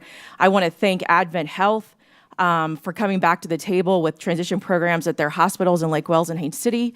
I think we're going to see significant progress there, so I'm very appreciative of our business community and the connections we've made with that. I also want to mention just one more time, if you weren't watching the work session, our Head Start program, I sit on the Policy Council for Head Start, and under the leadership of Ms. Barquin, I can tell you that we are one of few Head Start programs that are fully enrolled. Most programs are writing for slot reductions. Polk County has received more than 3,000 applications for pre-K for students for next school year, and this is significant because getting kids early and early intervention and getting them services if needed, or just support to start their way in school is how they become successful. I'm very proud of her team and what they're doing. I can tell you, and I mentioned this in the work session in the past, we've had to ask for waivers from the federal government because we did not meet the minimum expectation to have students with disabilities in our pre-K programs. I can tell you this year, the requirement is 10%, and we are now at 11%. I think we've made great progress in Head Start for serving all students, and I just want to say I appreciate the work in that. That's been a heavy lift for them, and I look forward to the rest of the summer. Slows down just a little bit. We have over 70 summer programs, which I think that's more than we've ever had since I've been on the board. Over the summer, I met with our Safe School staff and joked that they were kind of going to have a quiet summer, and they reminded me of how many sites we actually have students in and staff. So as much as the school slows down over the summer, there's plenty of people staying busy, and I just want to remind people that we appreciate that effort. Thank you. Thank you, Ms. Miller. And I'll just conclude my comments here just to say congrats to our high school graduates. It definitely was an honor to shake the hands of several thousands of our students. Even, I know we were trying to quantify, and I thought that was funny, but I don't know if you remember Superintendent Hyde, we had a couple students that noticed if a student didn't shake our hands, they actually double shaked our hands. So I really appreciate that. And definitely a heartfelt thanks to our dignitaries.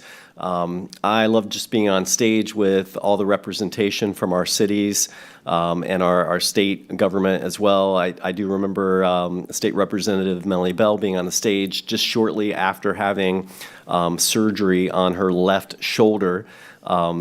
She was a warrior to be out there shaking hands of our students. And I loved hearing her ask our students, what's next? What are you doing? Where are you going? And just that sense of hope that our students have. And that's very exciting time to celebrate. And then to our staff, even this afternoon, Miss Winchester was pulling confetti out of her purse from our graduations. So just thanks to our staff for creating really an unforgettable experience. You just saw a little quick glimpse into the fantastic video content that's being created by our PR team, the hype videos, all the staging. It truly highlighted this joyous occasion and just really focused on our students and celebrating their success. And it was huge. And I really appreciate everybody and all the effort around that. And that actually concludes my comments tonight. And at this point now, we will move to our public comments on non-agenda items.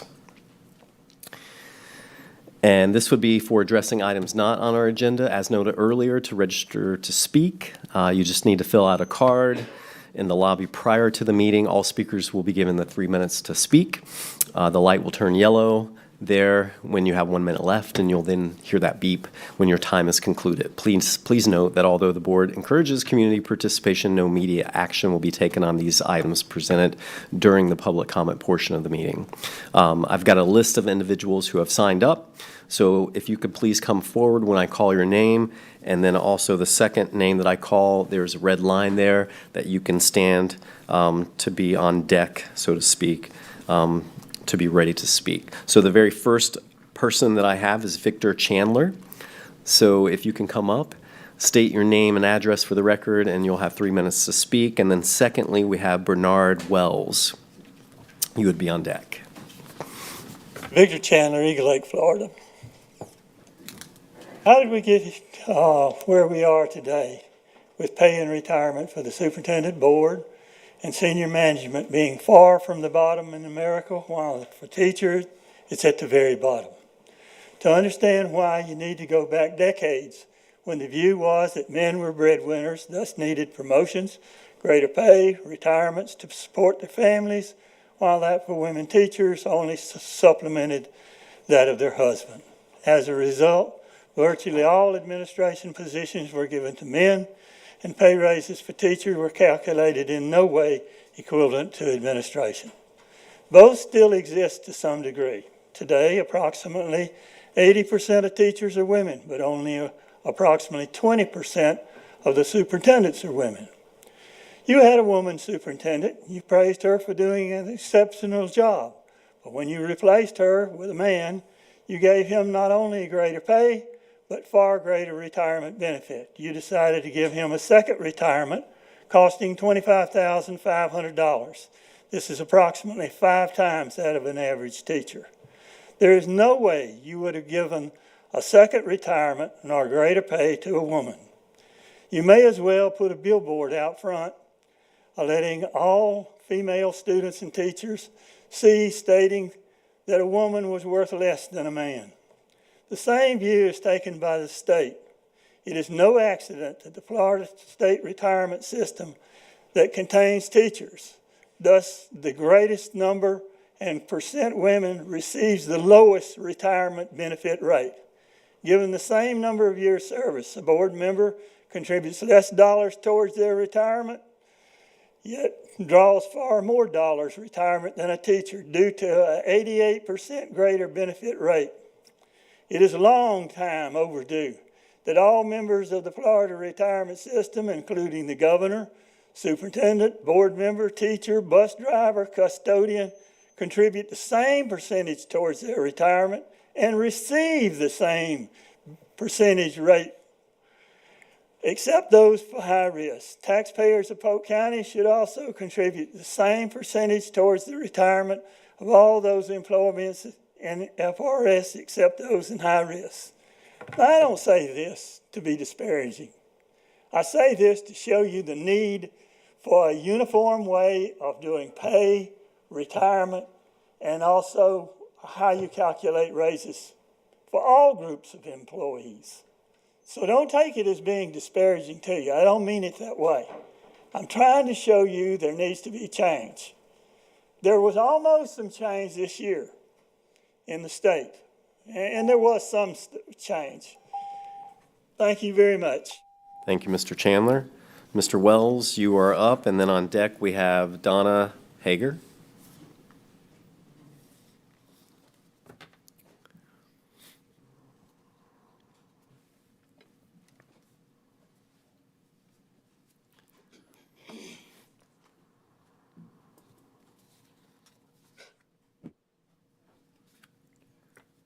Greetings to each of you. My name is Bernard Wells. I'm from Winter Haven. First, I want to apologize to each of you for not giving you my pedigree with the number of times I've been before you, my history in this county. I have always prided myself in the 27 years of working in this county with establishing relationships with students, teachers, administrative schools, and the community of which I serve as an employee, the Polk County Schools. As a teacher and staffing specialist, I have come to know many students and their parents across the district. The relationship was one that was built on trust that to this day, some of those same parents reach out to me to ask questions of what can be done as it relates to students with disabilities. If I didn't know an answer, I have done numerous state records requests, reached out to the state, read through the policies and procedures as it governs students with disabilities.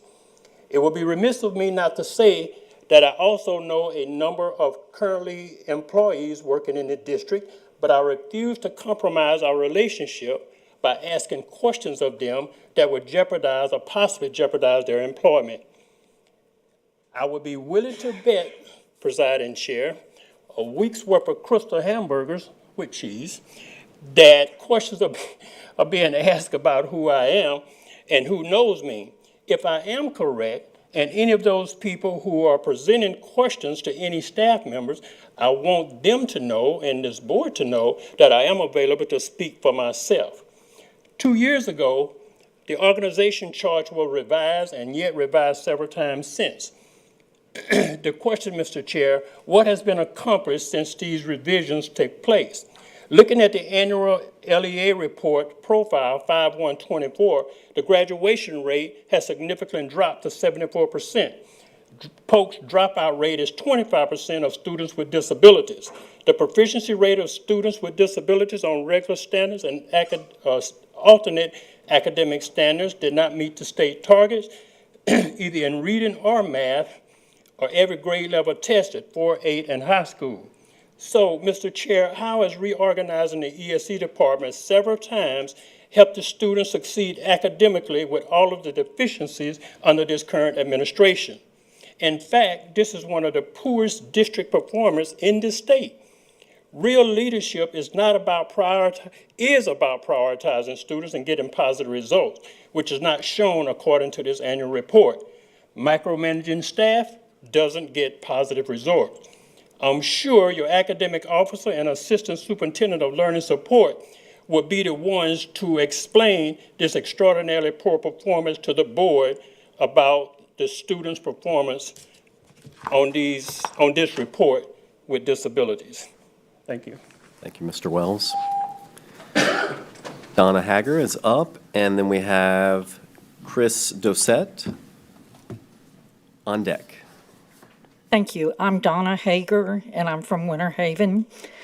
And one of the things that I've observed tonight was with the debate team, there are very few people who knew that the debate team was debating in a competition. So I'd like to encourage the school board to have an events calendar of important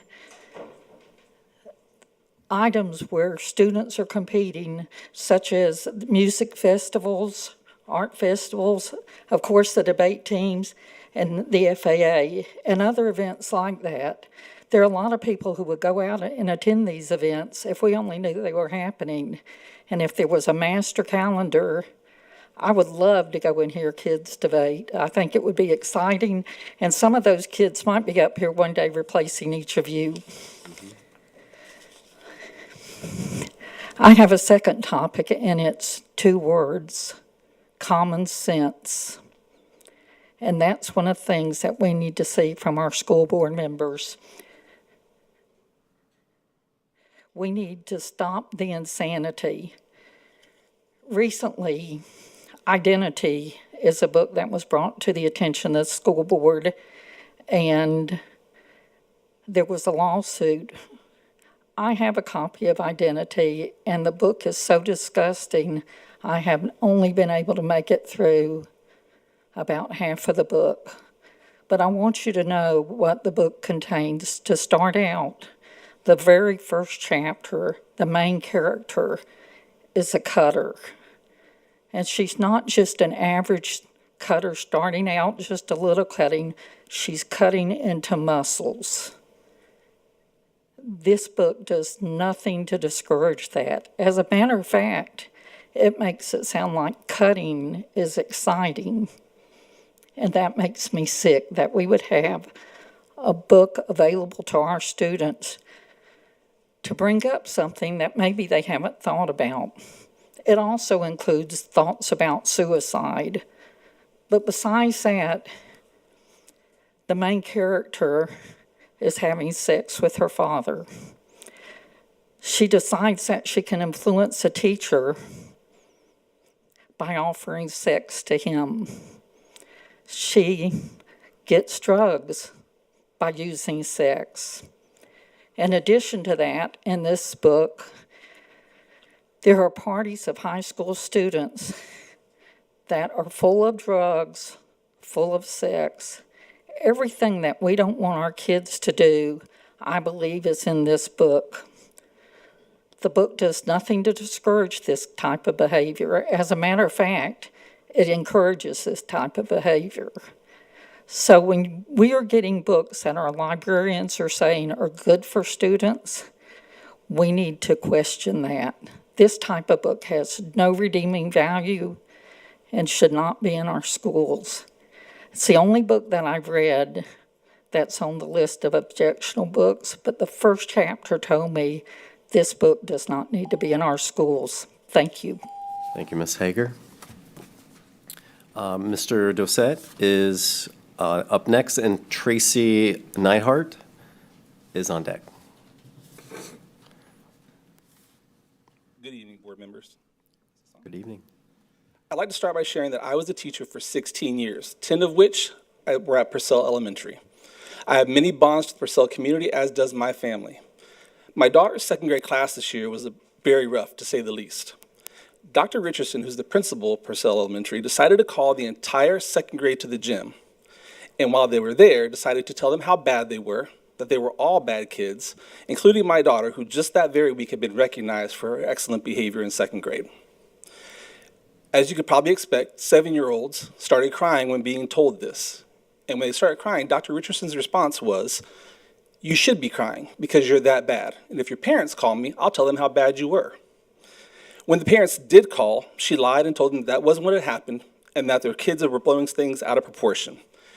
Numerous parents and teachers and staff who witnessed this contacted the district and PEA about the disturbing scene and saw no action taken to remedy the issue.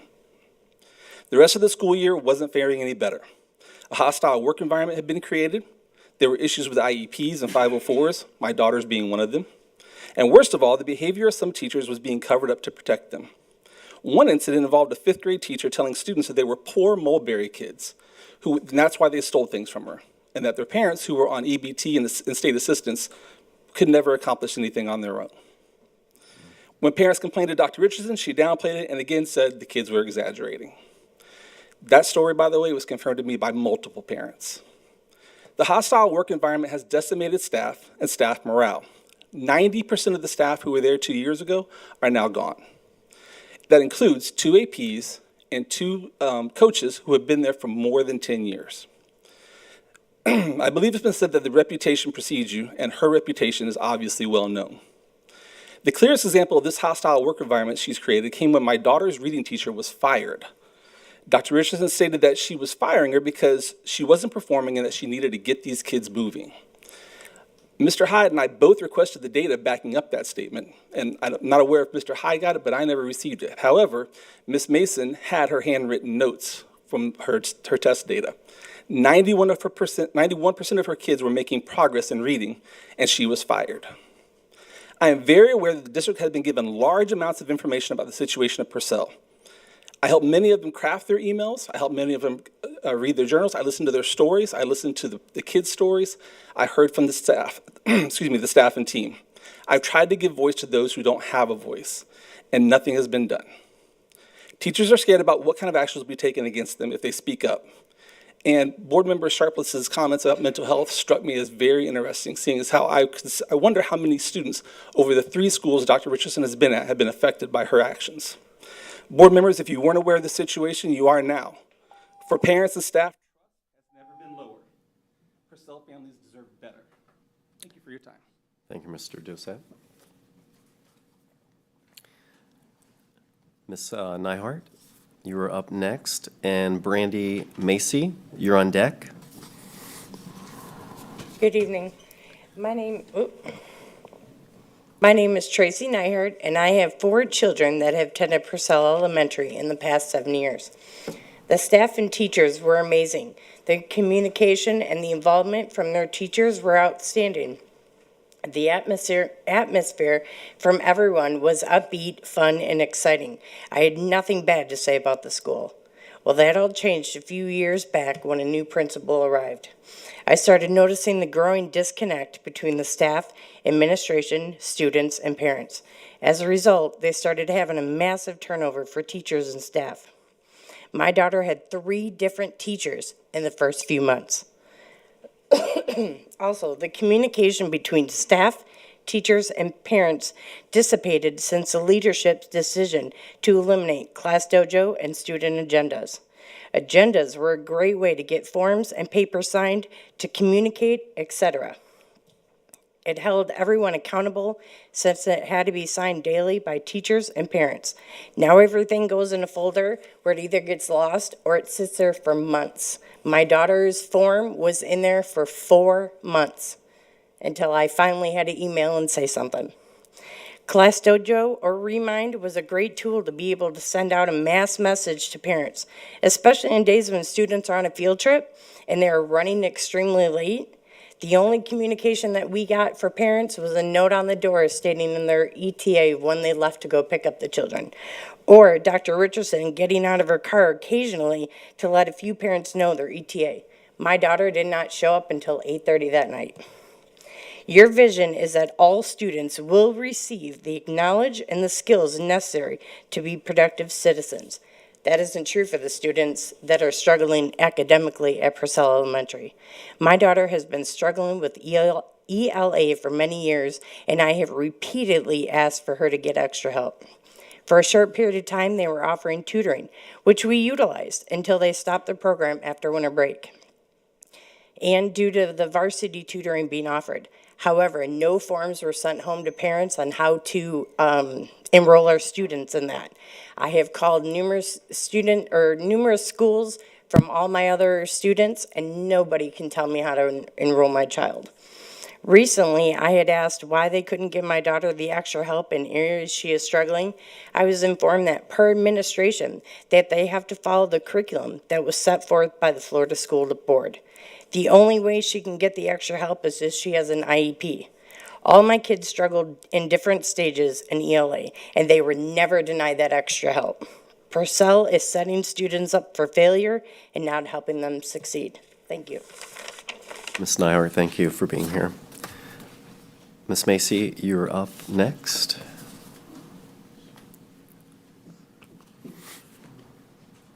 Hi, my name is Brandy Massey. I have 3 kids that have attended Purcell, and other than the random childish issues, the years ended great. My kids received help and encouragement they needed to succeed and move forward. My youngest son just finished 3rd grade this year, but since 2nd grade, it has been a roller coaster. My son does not do well with unexplained change and would need extra encouragement for success, and I explained this to the teachers at each orientation. 2nd grade, he had 3 different teachers. The school also had a change in administration as well. The start of 3rd grade was promising but quickly changed. My son started acting out because he was being bullied but would not rattle on his friends. I was getting called multiple times a month. This escalated to being suspended at least once a month, along with the calls weekly. I also substituted at Purcell and witnessed firsthand how the staff, as well as a few teachers, treat the troubled kids at Purcell. I stopped subbing when I was told to substitute a special needs behavior kid instead of the task that Kelly Education had assigned to me. I did take this up with Kelly Education. This was asked and approved of by the principal at the time. I feel the children are not encouraged enough for them to succeed or even want to succeed. My son failed 3rd grade as well as the test that could have sent him to 4th grade, but not because he isn't smart enough, but because he feels like he doesn't matter. I have been to the IEPs and the check-in, check-out meetings and tried to find a way to help both the staff and my child move forward. I also asked for a little one-on-one help for him, which was denied because his official IEP is only for speech, not the ADHD that has been sitting in his file for 2 years. This has led me to transfer my child to a different school starting next year in hopes that his behavior record doesn't follow him and cause him more issues. Thank you. Thank you, Ms. Macy. Superintendent, you have staff present? Yes, we do. We have both Nicole Bennett and Talay Kendrick, who are here, so they can address any concerns or questions the parents may have. There are a few things in there that we've already followed up on. One point of clarification, as the board knows, Class Dojo and Remind were not blocked by the district, nor were they blocked by the school. That was a result of the state passing legislation that prohibits us from allowing third-party providers to sell student data. So under the Student Data Privacy Act, we are required, as you know, to vet and have a signed data privacy agreement with each and every one of our data providers or one of our software providers. They were unwilling or unable at the time to address those issues with us, so we will not allow them to operate within our school district. School district did develop another system that's been very successful and has received high praise now from our teachers because we keep making tweaks and adjustments based off teacher feedback, staff members' feedback. The decision to move away from the agendas at the school was actually based on the SAC decision. That was not the administration that made that decision. That was actually the SAC committee that voted on that because there were concerns with the amount of time it was taking for teachers and others to fill out the agendas and make sure they got back and forth from home. So they decided to use the notebook strategy this year. It's my understanding that they are reverting back to a traditional agenda for this upcoming school year. But they'll be happy to address any other concerns that were stated here this evening. Thank you, Superintendent. Thank you. All right, board members. Next order of business is adjournment. There being no further business to come before the board, it is now adjourned. Thank you.